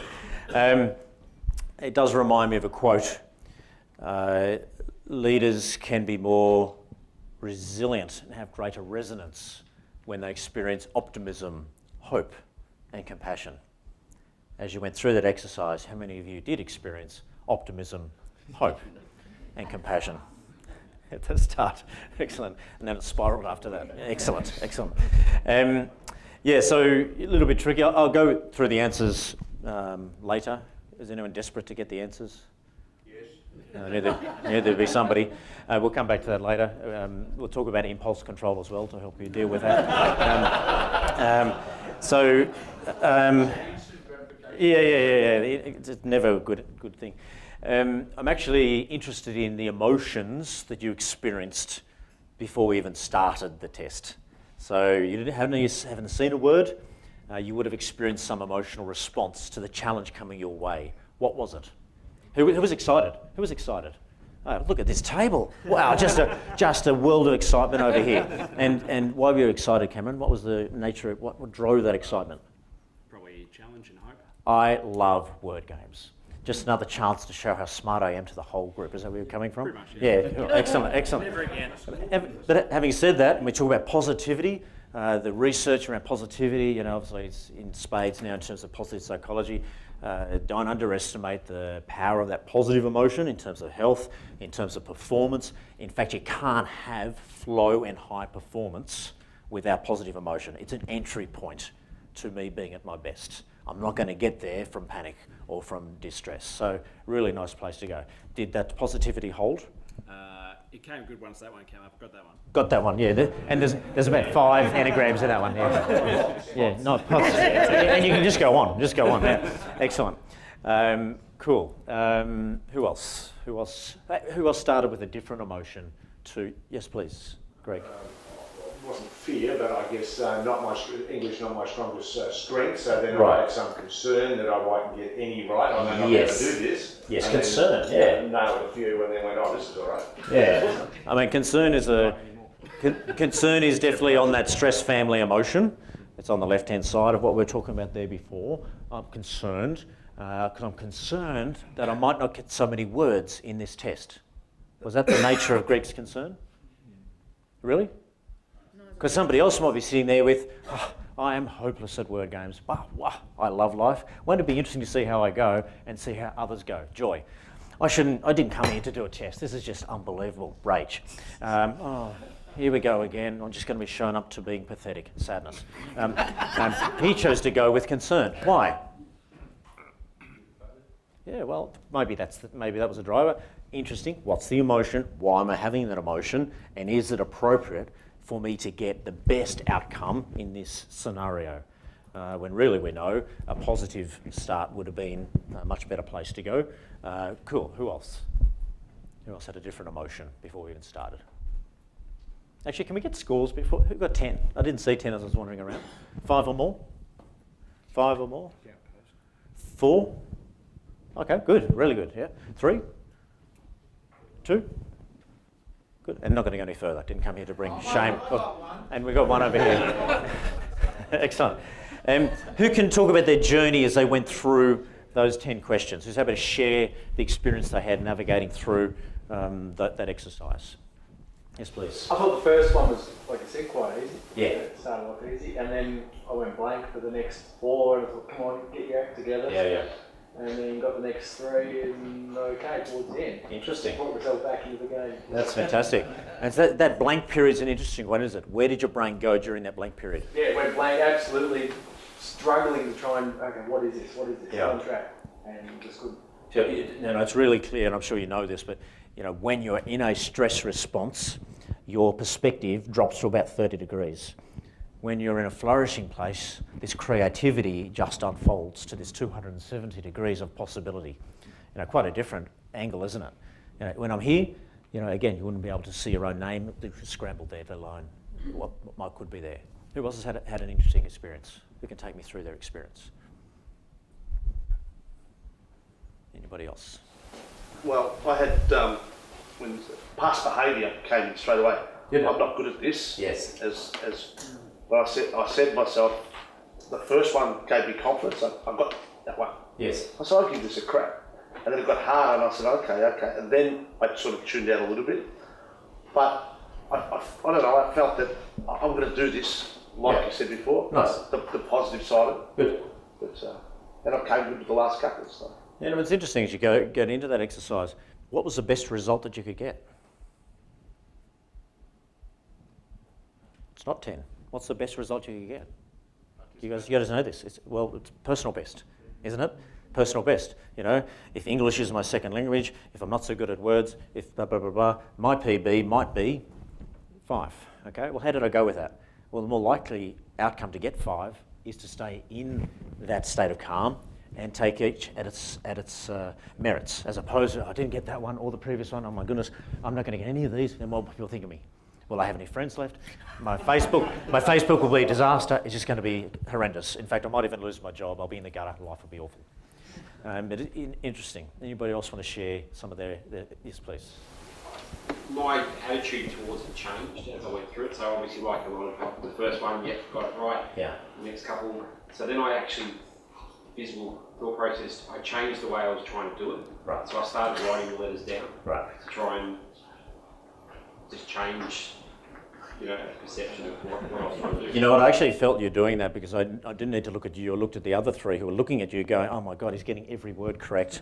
And their stress profile just went through the roof. So did anybody else do some comparisons around the people that they were with? Yeah, so this can be positive, but be very careful. When we look at resilient thinking, which we're about to talk about, there's a thinking trap called the comparing thinking trap. And that is where I judge my own self-worth based on the performance, the values, the opinions, or the possessions of others. Did anybody love this thinking trap? I grew up with it. I was excellent at everything I did. And my parents would say, well done. Again, just excellent. I became addicted to this. And over time, if they didn't say it because they were tired or because I left home or whatever, boy oh boy, where's my environment giving me this reassurance? Resilience comes from within, not from the accolades externally. And as leaders, isn't this part of the challenge? Is your staff coming up to you and say, oh, great job, well done? Or do I need to find that sense of self-worth from inside? Be careful of the comparing thinking trap. Now, I know a number of you around the room felt it was a trick. Who were the people that were who was in the conspiracy theorist view? Must have been somebody. Normally there would be. Yeah. I mean, this is just a trick. There's something going on here. So I think that's fantastic. And it doesn't surprise me, Christian, you put your hand up because, as you might already know, Christian is a delusional optimist. And a delusional optimist says something along the lines of, I'm intelligent It was the test that was the issue. Reporting that was wrong when we didn't charge. Yes, witnessed it again this morning. So it's a very protective thinking style. Just, don't marry these people, don't employ these people, just be careful. Great person to party with though, because they're risk takers and good entrepreneurs, fantastic. All right, the third discipline of a resilient person is working with your emotions. And I reckon this picture is pretty appropriate, isn't it? Because, we do feel perhaps a little bit tussle with this level. How do I work with my emotions? And I understand, as you went through that Enneagram test, many of you, I hope, were going through that Enneagram test with a sense of perspective to go, look at me. I'm halfway down the downward spiral over a 10-word Enneagram test. Isn't that interesting? Yeah. I've sold my soul to this person who I'm never going to meet again over an exercise that I don't care about. And, isn't that interesting? Can I stop, change the way I might be doing it, and just, engage with positivity and fun? I think quite interesting. And, you apply this idea of catching those emotions, and maybe even overlaying that Enneagram test to your work environment. I mean, can you do that?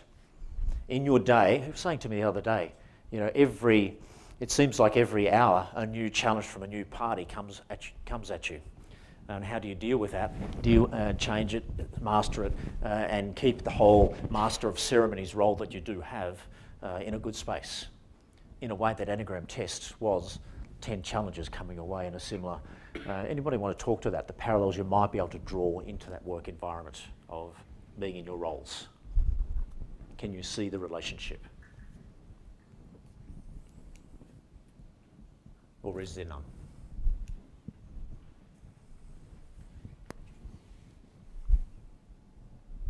Okay, so what sort of emotions do resilient people have?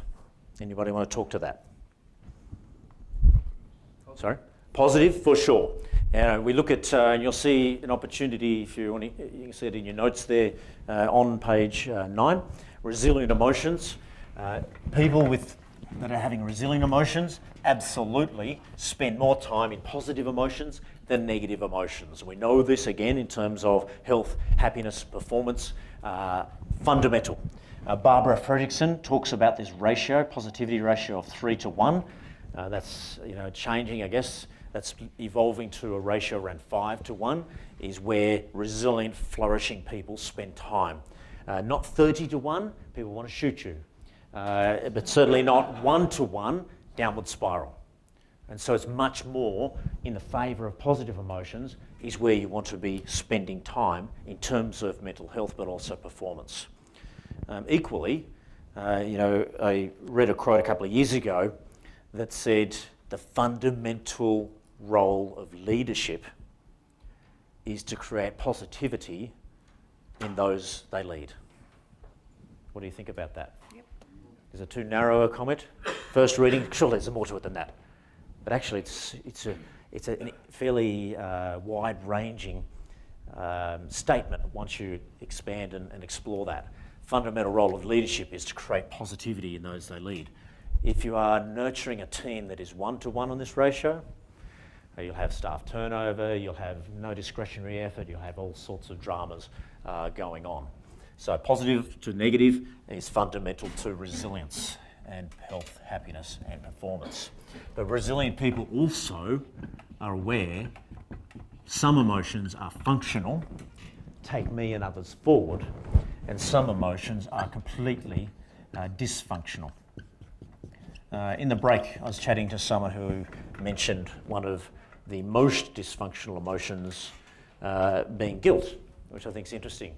Now, guilt can actually appear on both sides. Negative emotion can be here and can be here. What would be functional guilt, do you think? Give me an example of functional guilt. When is it a useful emotion? It's negative, always negative. When is it useful? Sorry? Go on. Well, as a connection, understanding. So right. It's I could have done better for that, or I could have helped them more. Yes. I should have done that, Yes. or could have done that. Yes. But in a trying to connecting way. Nice. And so often it's when I haven't been consistent with my values, particularly in that social or others' values in a social environment, for sure. Any Catholics? No, don't went out there. And so then we go over here and say, more often than not, though, guilt is absolutely dysfunctional and all-consuming, and really destroys the health of that person and potentially others as well. So be careful about some of these very treacherous type emotions. Positive emotions, functional. Give me examples. In the Enneagram test, what would have helped you do better? Yeah, optimism. What else? Joy, calm. Anything else? Sorry? Time. Yes. Thank you. Good. Any others? That's probably it. Of course, joy can also move over here. That's called delusional joy. Yeah. Where I might be going through that Enneagram test and going something along the lines of, didn't get that one, not to worry, I'll get the next one. Oh, didn't get that one, not to worry, I'll get the next one. I love change. I love adversity. Gee, it's fun, isn't it? And you know what? When I'm in delusional joy, I actually don't have the concern that is a functional negative emotion to say I'm going to change the way that I'm going to go about this. I just keep blissfully wandering down the corridor in an absolute state of delusional joy. Isn't that wonderful? Which is not that resilient. So interesting to have a look at where do you sit in your emotional diary, no different to a food diary. Anger, maybe frustration is here. Anyone have frustration during the test? Who was frustrated? Somebody must have been frustrated. Why were you frustrated? Yeah, normally I'm up here, right now I'm performing here. Did that frustration help you to try harder? Good. Functional. Dysfunctional? I'm going to throw the toys out of the cot. Rage, maybe, would be over here. Anyway, emotional self-awareness is a starting point for being more resilient. And when we start to look at the brain, in particular, the centre of our brain, sometimes called the emotional brain. Many of you would have seen this word in the Enneagram test. Anyone get amygdala as one of the words that was to be unscrambled? Maybe not. Anyway, it's an almond-sized object. You have two of them inside the temporal lobes of your brain. When your senses and your observations interpret the world that you are facing, the first part of the brain to see that is actually the amygdala, hardwired over obviously many ancient times of the brain development. And it will make the judgment, am I under threat or is everything okay? And when I hit that threat point, that's where I'm more likely to move over into these dysfunctional emotions. A resilient person is more able to go from the low road to emotion, amygdala, to the high road to emotion. Road rage, amygdala hijack, I get upset in the traffic. High road to emotion, maybe I let the next two cars in to show how at peace I am with idiot drivers on the road. Yeah. All right. Let's lift to the next level. I think this summarises where we've got to so far. Does anybody have any questions about emotions that they'd like to contribute? Ladies, just to be clear, what I'm trying to say here is, gentlemen, we are simple folk. We do our best on this emotional stuff. Ladies, you're a far more, what's the word? Whoa, go that way if you want. I was going to say sophisticated, but here you go. What I'm really trying to say is forget this stereotype. Where are you up to in terms of your emotional self-awareness, emotional regulation? Are you able to choose emotions? Your emotional self-control and how you relate to the emotions of others. It really is, of course, table stakes for resilience and leadership. The fourth level of the resilience model is what most people would say resilience is all about. Ability to train the mind. This is about mental health. This is about, you name it, about happiness. Really, it's one part of the model, but it's pretty fundamental. We have 65,000 thoughts every day. They reckon 1% of those thoughts are useful thoughts. What I'm here to ask is, what are you doing with the other 99% of your thoughts? Resilient people catch their thoughts, check their thoughts, change their thoughts on a more regular basis than others that operate in autopilot. And so this ability to have a level of mindfulness, particularly on situations that aren't working well for you. You know, do you know there's some projects you can do some work on? Maybe it is road rage. You know, I want to stop having road rage. Take it on as a project. What are the thoughts that are going through my brain as I'm wanting to kill that guy who's just cut me off in the traffic? If I start to work on that, I can build situational agility in the way that I optimize my thinking. So a bit like the emotional question, resilient emotions, what defines resilient thinking? How do resilient people think?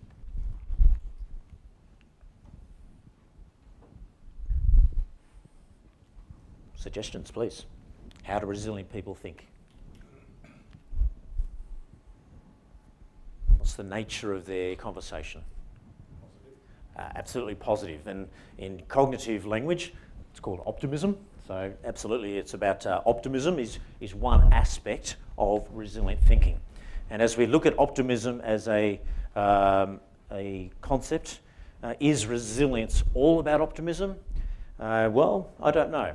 At times, perhaps it is, but if we're not careful, you know, I really did need some time off. This accident couldn't have come at a better time. How lucky am I? Is, of course, delusional optimism. And so we've got to be careful that we're not talking about delusional optimism when we are talking about this thinking style related to resilience. Resilience is actually about realistic optimism. And I think the nice thing about realistic optimism, not only is it the thinking style of a resilient person, what other people speak with this thinking style. Today's a challenge, tomorrow's going to be a better day, who's coming with me? This is the thinking style of a leader. And, you know, I don't know, is it coincidence? I'm not sure.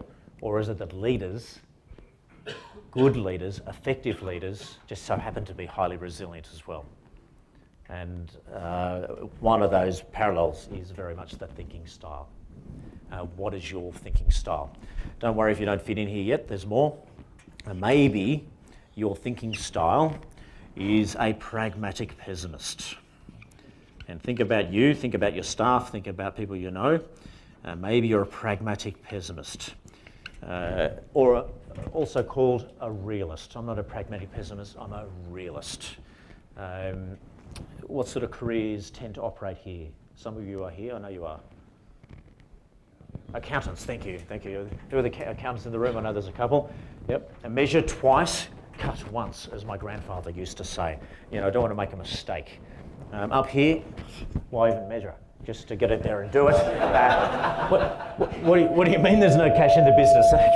We're having fun, aren't we? And, the members are happy. Oh, great, isn't it? This is somewhere in between. And of course, you're saying, well, where do lawyers fit in? They're down here. This is the melancholy pessimist, also called joy suckers, and E-or fits down here. And unfortunately, it's also the thinking style that leaves one most susceptible to depression. So again, both of these, in fact, are entry points to that downward spiral that we talked about earlier today. Question, what is your thinking style? And even if we start to break this out, what is optimism? You take the work of Martin Seligman, he splits your thinking style into 3 dimensions: permanence, pervasiveness, and personalisation. In other words, the little voice in my head tends to have those 3 elements. Now think about back to the anagram test. What were you saying to yourself? Did anybody say, oh, I can't believe I can't do this. Oh, here we go again. Oh, I'm such an idiot. I think it's fascinating to walk around at a golf course with 3 other guys and listen to the dialogue that goes on. You know, miss that part. Oh, such a klutz. Really? The missing of that part made you a klutz. That's interesting.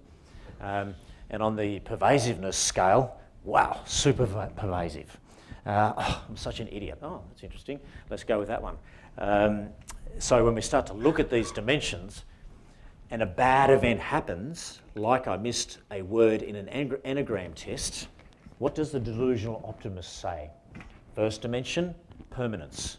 Does this always happen or rarely happen? Delusional optimist. Really? Yeah. Oh, that's unusual. Fancy that. Very temporary.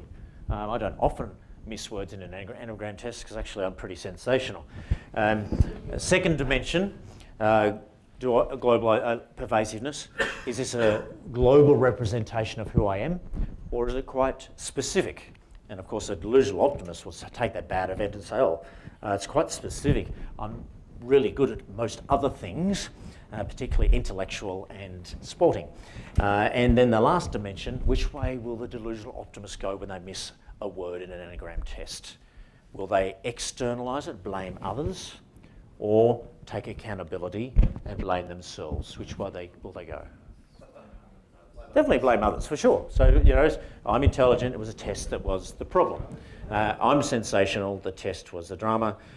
My navigation is perfect, the test is, the map is awful. Good events is the opposite. I've just got a word in an anagram test. Permanent, here we go again. Second dimension, global. Just another example of how everything I touch turns to gold. And as my second eldest boy, the spirited boy, used to put on his whiteboard in his room, I am awesomeness itself. It was all my doing. Down the bottom here, quite the opposite. Bad event happens, as you can imagine. Oh God, here we go again. Just another example of how my whole life is stuffed, global, and it was all my doing, that good event, reduce the exposure. This is very unusual. I normally don't get words in an anagram test. It says nothing about the rest of my life, which is stuffed. And please don't give me too much credit because, you know, I just happen to be there. I don't want to don't take on too much. Externalise. I actually apologise for my existence. So you can see, you can actually hear the sadness that happens down here, can you not? And if you're not careful, the lower levels of the spiral, or as an entry point to the spiral, that's what can creep in at that withdrawal level. Comments or questions about that? Good. Conversations with the people around you. Perhaps you want to choose somebody else this time. I don't care. What is your thinking style, do you think? Does it move? Is there a project here for you that you'd like to do some work on in terms of the way that you internalise your world so that you can be happier, healthier, high performance? Over to you for that conversation. Okay, so thoughts? Where did you get to your conversation? Anyone work out their thinking style? Or diagnose somebody else's thinking style? Anyone care to share some of that conversation? I know you were talking, so somebody's got something to say. I must insist you don't all talk at once, though. Just please, take turns. Who'd like to go? Yes, please. Do you say Donald Trump is a delusional optimist? Oh, gee, yeah, for sure, absolutely. And often you will find, you know, just be careful. This person isn't always, you know, that Pollyanna skipping the way down the corridor. Oh, life is a gleeful experience. They can also be the machine gun wielding teenager taking out schools, incredibly angry that the world has let them down. Does that make sense? So particularly in this last dimension, the world has done this to me. So, you know, it's not just happy days. And so when you take someone like, you know, narcissistic people, like one you mentioned, you will find that this is absolutely the game, the whole game, which, yeah, we can see the ugliness of that. Not to make this a political advertisement. But yeah, I think that's a really good example. And we see that. And you say, well, okay, so he's going for president from this platform. You know, for those that are in love with him, actually they see him here. For many people, they're absolutely seeing the true view, which is up here. It's interesting. Leadership happens here. I question the offering on the other side. I don't know whether there's a view, but anyway. Other conversations, where do they go? Yes, please. Talking about sometimes the grey area between realistic and delusional, or your perceived realistic view turns out to not be realistic with those around you. Yes. And, you know, I think there is a relativity to any of these thinking styles. If you believe you're a realistic optimist and you see your staff, you know, complaining about this, that and the other, you'll see them not as a pragmatic pessimist, but as a melancholy pessimist, and they'll see you as a delusional optimist. You know? and so, you know, there's a level of empathy and compassion that's got to go with this to appreciate that.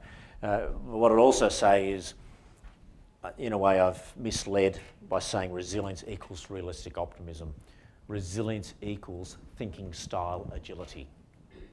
So, you know, if you're dealing with really difficult situation, be it cash flow, whatever it might be, there is a time to have a pragmatic pessimist thinking style. Anything other than that, you know, really, what are you on about?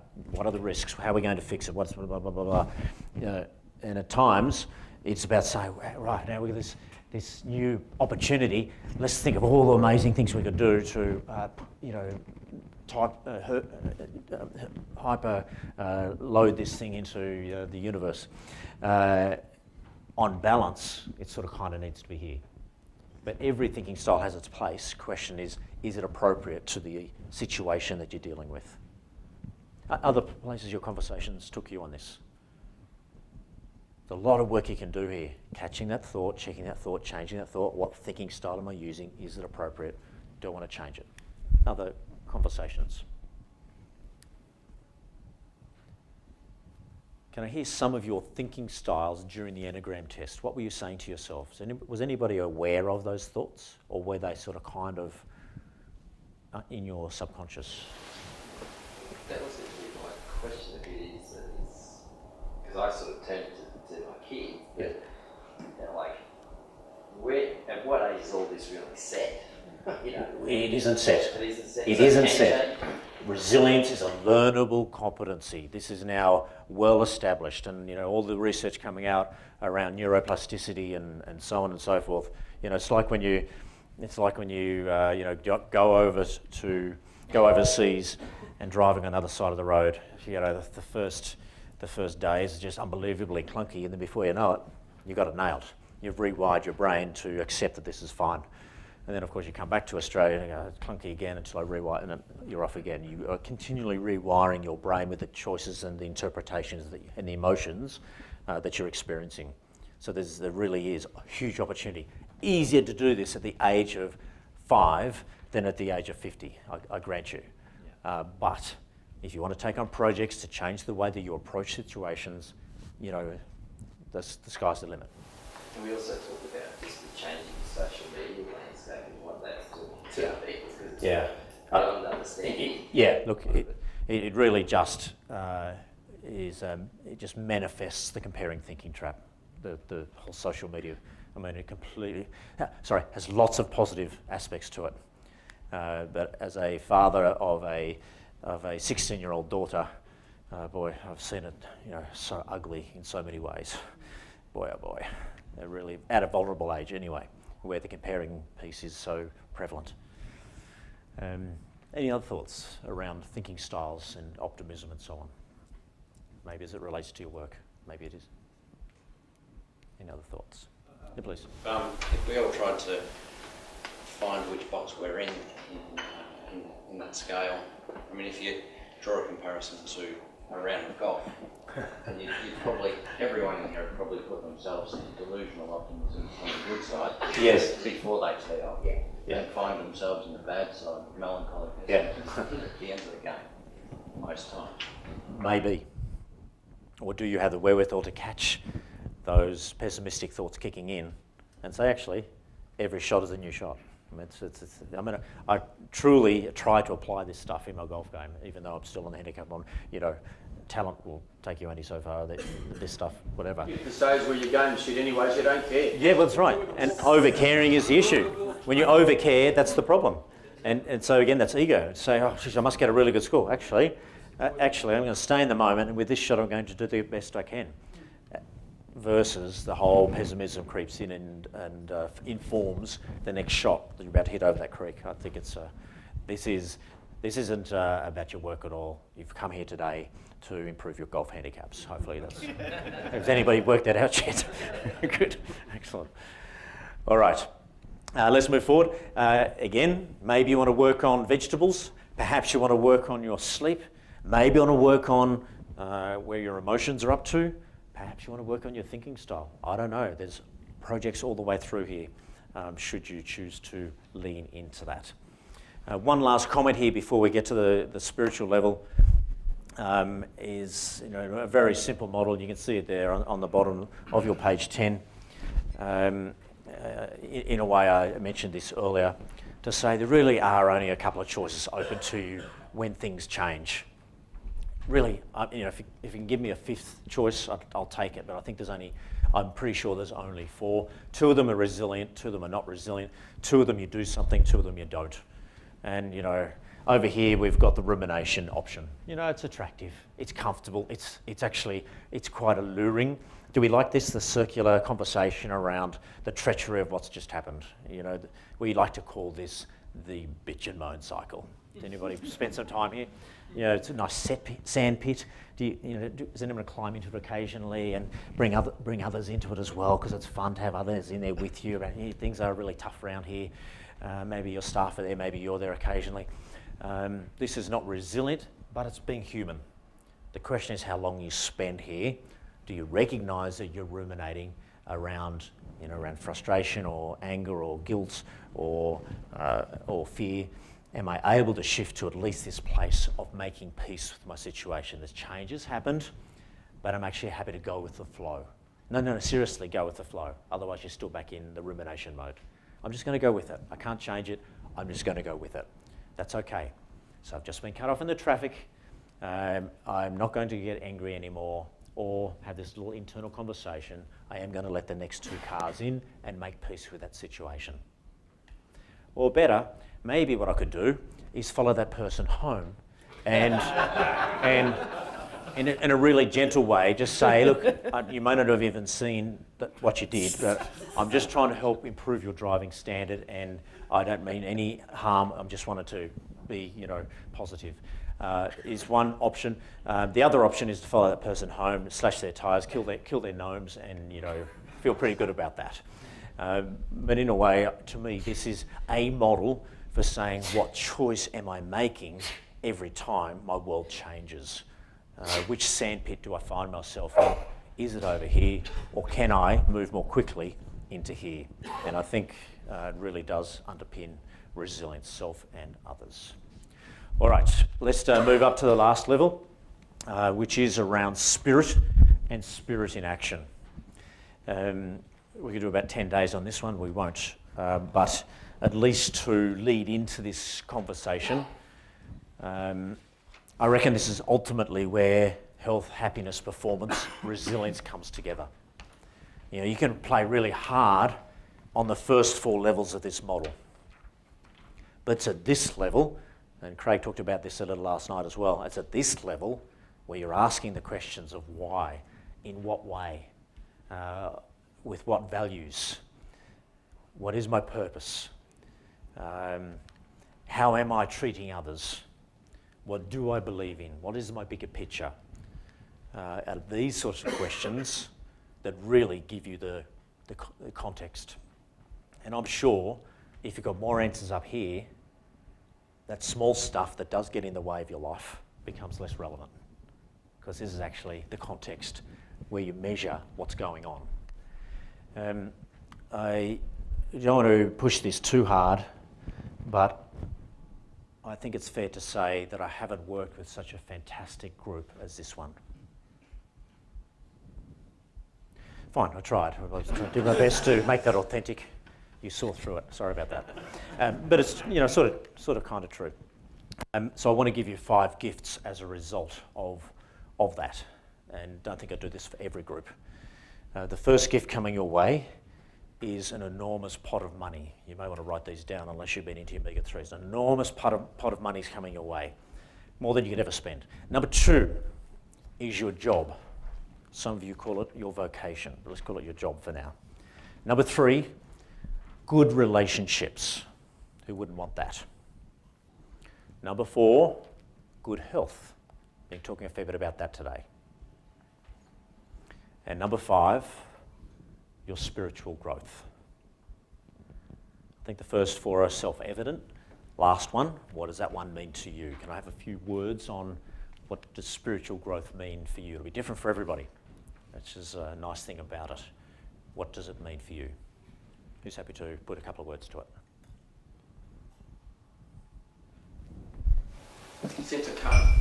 Good. Sense of calm and peace. Yeah, nice. Like it. Beautiful. What else? Who else? Happy. Yeah, right. Happiness, contentment. Yeah, nice. Like it. Adding value to life. Yeah, adding value to life. Yeah, and people talk about leaving a place in a better place than where it was before you got there. All that stuff. Adding value. Yeah, good. Gratitude. Nice. And there's so much, we need to research this stuff, so much research on acts of gratitude, not only for the other person but for yourself, lifts the whole game. Being present. Yeah, nice, very much so. So I'm actually in the moment, living, as opposed to how much time do we spend in these imaginary places of the future and the past that actually don't exist.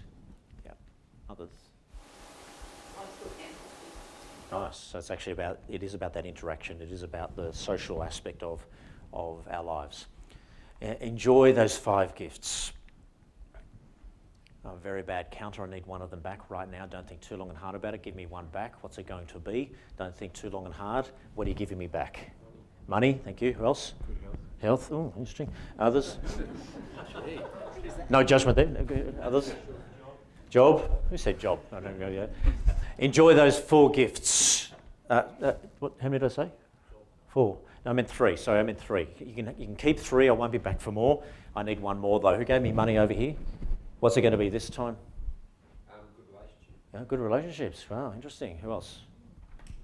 Who else has given me something else back? Who else did money last time? Job and spiritual. Job and spiritual. Money and... Yeah, interesting. For the 3 things you have held on to, how much time do you spend in your day, in your week, in your year, investing in those 3 things? And if you did hang on to spiritual growth, what do you do each day that puts your spirit into action?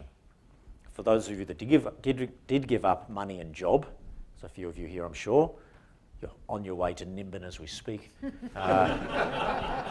You will be hitchhiking, but boy, what a... I'm sure you'll have a beautiful life. Weaving baskets and whatever. Okay, so let's move into its last idea, which does, I think, talk about one aspect of spirit. I'll see if I can get the audio being nice to me. Let's see if we can make this happen.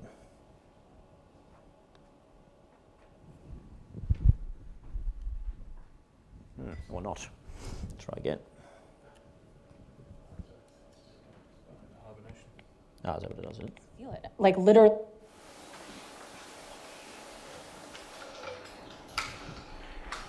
It's just, there's all this pressure, you know?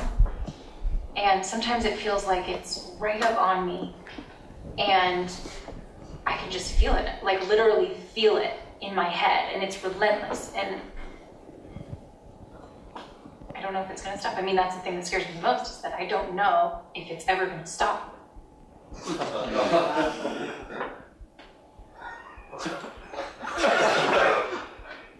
nail in your head. It is not about the nail. Are you sure? Because, I mean, I'll bet if we got that out of there. Stop trying to fix it. No, I'm not trying to fix it. I'm just pointing out that maybe the nail is causing... You always do this. You always try to fix things when what I really need is for you to just listen. See, I don't think that is what you need. I think what you need is to get the nail. See, Okay, fine. it's just, sometimes it's like, there's this achy,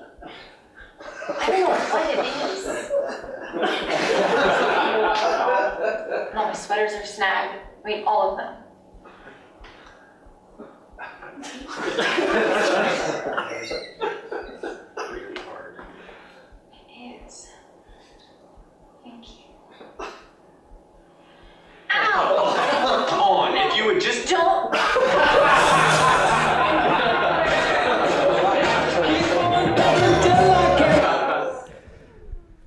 Yeah, so a few maybe personal life messages for some in the room. That's actually really interesting, that one, Stuart, because last year at the national conference, the first speaker up, Amanda, I think her name was, spoke about that, and she was talking about her partner saying, I don't want an answer, I just want you to listen. I just want to be heard. I just want to. You put it into practice, Rich. Yeah. And so when we talk about this idea of listening, which I know, wacky concept, isn't it? How often, and again, particularly for intelligent people, driven people, time-poor people, actually we don't want to listen. Why? Number one, we've already got the answer. If they could just shut up and give them the answer, they don't get on with my other things. And really, I just need to keep moving. And yet, when I do steal that present, being in the present with that person, I actually don't get to hear what's actually going on with that person. And I miss so much of that social interaction that people appreciate when you take the time to stop, be in the present, and listen. And so when we do look at this idea at a spiritual level of what choice do I make as a leader and as a human being, do I interact at this higher order level, or am I in such a rush that actually it's all just transactional? So some people do operate with a high level of ignorance. Now, I'm not saying that's being nasty, or often it's lack of skill or lack of time. I just haven't got time to try and work out what's going on with that other person. I'm just trying to get something I've done. In fact, I'm just finishing that email. Please talk to me. I'm really listening. Actually, you're not listening. Not even in the realm of listening. Others, talking about comparing thinking trap. Others go to quite the opposite side, and I overcare about where you're up to. And I can see you're in a load of pain. Gee, let me save you from this pain that you are going through there. And so this is sympathy. It's also called sympathetic leadership. And there's a problem with this style of overcaring in a leadership construct. What is it? It's not sincere, for sure. What else? What else is the consequence of leading or interacting from this position? Yeah, it definitely demotivates that person. In fact, disempowers that person. They're not there trying to solve their problem. All they're trying to do is, in a way, ruminate around, and all you're doing is helping them to ruminate around that. So no move forward position. It's all about letting the treachery continue. What else do we notice from this interaction? What do you notice? How does this leader get perceived over time? You're taken advantage of. Yeah, big time. And so actually, any interaction I have, my outcome from that is much more in the favour of the individual that I'm interacting with compared to the greater good for what I'm trying to do in my role or in my life or whatever that might be. So this isn't about humility and so on. This is actually about attending to that person or getting that person to like me, friendship leader. And then I talk to this person and give them a completely different view or priority. And, well, how do you actually compare the two? Well, you can't. And then over time, you are that weak leader. Resilient people operate with this place called compassion. And that is where I deeply care about the people that I work with or live with or associate with, deeply care. But I'm doing that within a boundary. I'm not there to save them. I'm there to help them to help themselves. This is a resilient place. A lot of people in leadership roles find themselves getting here, particularly if they're vulnerable anyway, and over time don't stay there. They get into more trouble, which we'll talk about in a second. Who wants to split these two, compassion versus sympathy? What's the separation? And sometimes it's quite narrow. And we just split the two. We're not taking it on. Sorry? We're not taking it on. Or... Yeah, so compassion, you're not taking on the issue, but you are trying to facilitate or help that person with that issue. Yeah, for sure. Yeah, what else? Honesty. Yeah, absolute honesty. And in fact, people talk about having difficult conversations or tough conversations. They're happening from here. So is that tough love? Tough love is part of it. So it can also be, deep love and kind love and all that sort of stuff. But at times it's tough love. But when I'm operating from here, I am being honest. I'm able to have that honest conversation, which shouldn't lift fear because it's been done with respect for that other person, even if that other person doesn't see that right now. Does that make sense? So you're not looking for friendship here, you're looking for respect from that input that you've had, that value-adding input that you've had. Anybody else want to split the two? Who finds this a challenge in their day? Does anybody find this challenging to manage this divide? Others, you spend too much time here. For those that overcare, you'll find yourself, if you're not careful, moving down into some of these others, like indifference. And a lot of people in leadership roles or in HR roles or in caring roles, that they get into this place of sympathy, and over time they just get fed up with dealing with whingers. Well, how did that happen? Well, I lost total view of where that is. Empathy is the underpinning, self-awareness, social awareness of where that other person's up to, so I can operate with compassion, as opposed to indifference, don't care, contempt, don't respect, you're pathetic, my flat screen TV is bigger than yours, and antipathy, where I stir the emotional pot for my own evil needs, bullying, prejudice, politics, and so on. I don't know. Do we see different aspects of this model at your workplace, in your life, in your day for yourself? I'm not sure. Any questions before you have some conversations here? So, your challenge for the next few minutes is to articulate to the person next to you. In fact, please stand up to do this and find someone else in the room that you haven't spent the morning with. And if you don't spend much time with them generally, good time to introduce yourself. My name is so-and-so, I want to talk about compassion. How about you? And where do I spend my time in my leadership and in my life around this model? Is this an opportunity for me to do some more work to spend time in empathy and compassion? What smacks you with this model? Where did your conversations go? You obviously found it relevant based on the conversations, a lot of volume in the room. Who wants to? We're generally compassionate type people that can move into difference fairly easily on occasion. Yeah. And if we deal with members and people like that, then we just have to remove himself from that. Yeah. So I think by and large, like to think that, or certainly I'm a compassionate person to a level. Yeah. Treat me right and I'll treat you even better, and if not, I'll tolerate you and work with you. But The comment I was making over at one of the groups over here is to say, even in those difficult situations or in those less than ideal situations, I put it to you that you can still operate in compassion there, to understand why they're coming at you in that way, and you can still deal in a fairly clinical or tough love perspective, but you're not doing it from a position of, contempt in itself is one of the most disastrous emotions on this planet. And by the way, the fastest growing emotion in Western society. Can we hear this? Moral superiority. I'm fantastic, you're pathetic. We're seeing this, right? Narcissism, the whole carry on. So just be careful. It's not just the other person that's suffering here. When you're operating that emotion, you're also taking a hit through your whole system. So just to be aware of that. Where else did your conversations go there? Is there a project here for you is probably the bigger question that I keep coming back to. Do you want to spend more time being aware of this? If so, happy to send you a white paper that we've written on this model and ideas to practically bring it to life. If you're interested in that, happy to send that through. But there are lots of practical things that you can do. The starting point for this model has got to be right here in the centre. Unless you've got this bit, you're potentially dangerous. Yeah. So, do you actually understand or try to understand or have a conversation? Did you mean by that to understand where that person's coming from?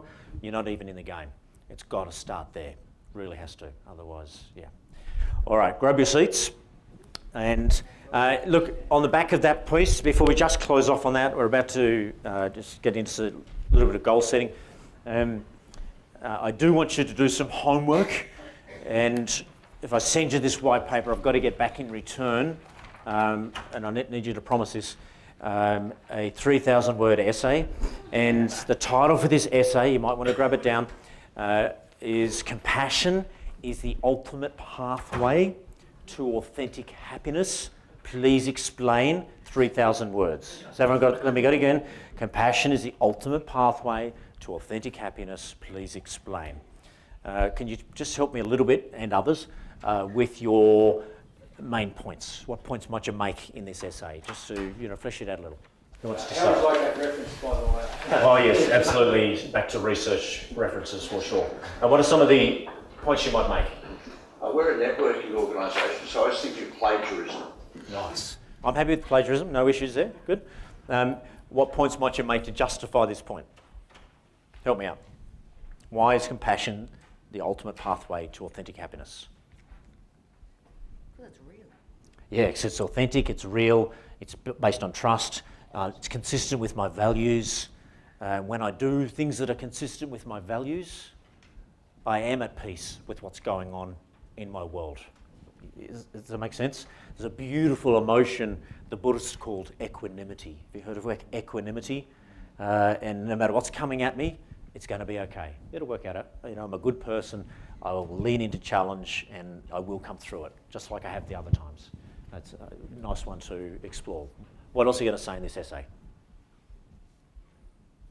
What other points link compassion to happiness?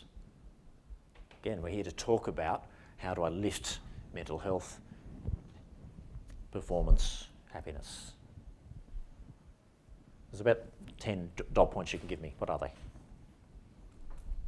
Emotion. Sorry? Emotion. Yeah, so talk to me about emotion. Why will this link you to more positive emotion? When I'm in compassion, what am I not doing? Thinking about yourself. Yeah, good. It's actually about the other person. Thank you so much. In fact, when we look at the competence called emotional regulation, tricky concept that says I'm currently in a state of fear. One way to get rid of fear is to douse it with equanimity. I'm currently in a state of sadness. I'm going to douse it with joy. When I'm in a state of anger, what is the antidote to anger? Unbelievable what you've just done to me. I'm so angry with you. What's the antidote? I can't believe she's cut me off in the traffic. Oh, it's my nan. Isn't it great she's still got a license? Compassion is the antidote to anger. So for those of you that have over the years developed this beautiful bicep of anger that just flashes when you want it to, maybe you want to douse it with some compassion, which gives you more acceptance of why that person might have done that thing. And we know that anger is hugely correlated with cardiovascular disease and you name it. So those are little points that you can put into that essay. Look forward to receiving those. All right, we're at the money end of the day and opportunity to grab your thoughts. You'll see this page is there on page 12. As a minimum, spend some time here on what would be one or two things you'd like to do differently, either for yourself and or for your team. Don't do page 13. That is homework for you if you want to do that. Integral daily practice. It says, can I design a more resilient day that allows me to be operating consistently at that better place? But please stay on page 12. What would be one or two things, 3 or 4, that you would like to do differently moving forward? It might be some of the mastery of stress elements. Maybe it is some of the energized body, or take a walk on the wild side up to the emotion, cognitive or spiritual. So a few minutes to form some views there. Very aware that 3 hours is a short time to spend on what is a fairly wide-ranging topic. You might have noticed I skipped every second word through the morning.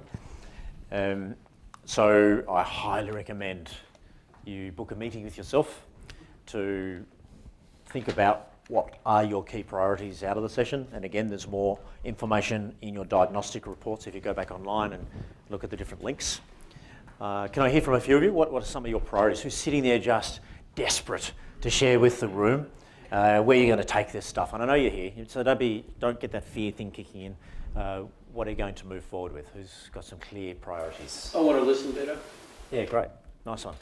And, there's so much, it sounds like a really basic thing to do, but it is a choice until it becomes a habit. Stop, make eye contact, a whole bunch of things you could be doing there. Good. Happy to send you that white paper as well. I had 3, Yes. and all about me, Okay. which made me a better person. So really basic, the food, the proper eating, exercise together, Yes. the breathing, and the sleep. Yeah. So I think all those will get into the last one, which is empathy and some compassion for others. Yeah. Because I'm a better person. Very hard to operate at the top level of this model, and if you haven't got these foundations sorted, it's just, you're not even in the game. Thank you. Others? Priorities? Yes, please. Impulse control. Just, Yeah. I suppose thinking about things first and not taking the fun out of your life. Mike. But I think, but I think I was say, Michael, the fuel for lack of impulse control is cortisol. So if you're operating with heightened levels of cortisol from an ongoing build-up of chronic stress, this amygdala is just looking for a problem. Boom, off you go. And so, it is something that you can do as much from working on the basics, keeping that amygdala cool, as it is around stopping, checking before I respond. I want to respond versus react. Yeah, so it's one that you can get some quick breakthroughs on. Choose your projects around that. Thank you for your active engagement this morning. Hopefully you've taken something from the session. Is anyone still into the anagram test, or you don't care? Righto. Coffee, satire, pagoda. Lost the order now, but rutile's on there somewhere. Rutile, everyone knows mineral extract, yes. Regale, anyone get regale? Excellent. That's, how many is that? 5. And the other 5 were fake words. You could not unscramble them.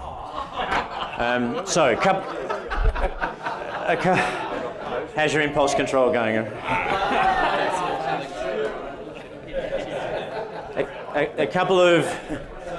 Jeez. What does Dale Carnegie say? How to make friends and influence people? A couple of closing comments.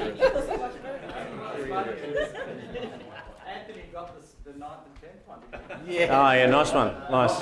Excellent. Do you want to revisit that score? A couple of closing comments. I've said this too many times, I'll say it again. It's all about choice. Resilience is all about choice. Are you choosing this high road, creativity, authenticity, trust, respect, all that stuff? Or are you fidgeting through life? I get up, I go to work, I come home, my life is just a blur. It's a choice. And in closing, can I say, I'm not sure I really care, how many qualifications you have, how much experience you have. I am convinced at the end of the day, it is your resilience that will determine whether you step up, reach out to your full potential and be happy, or whether you go through life experiencing the sucking sound of the downward spiral. It's a pretty dodgy close, but hopefully you got something from the session. Thanks very much for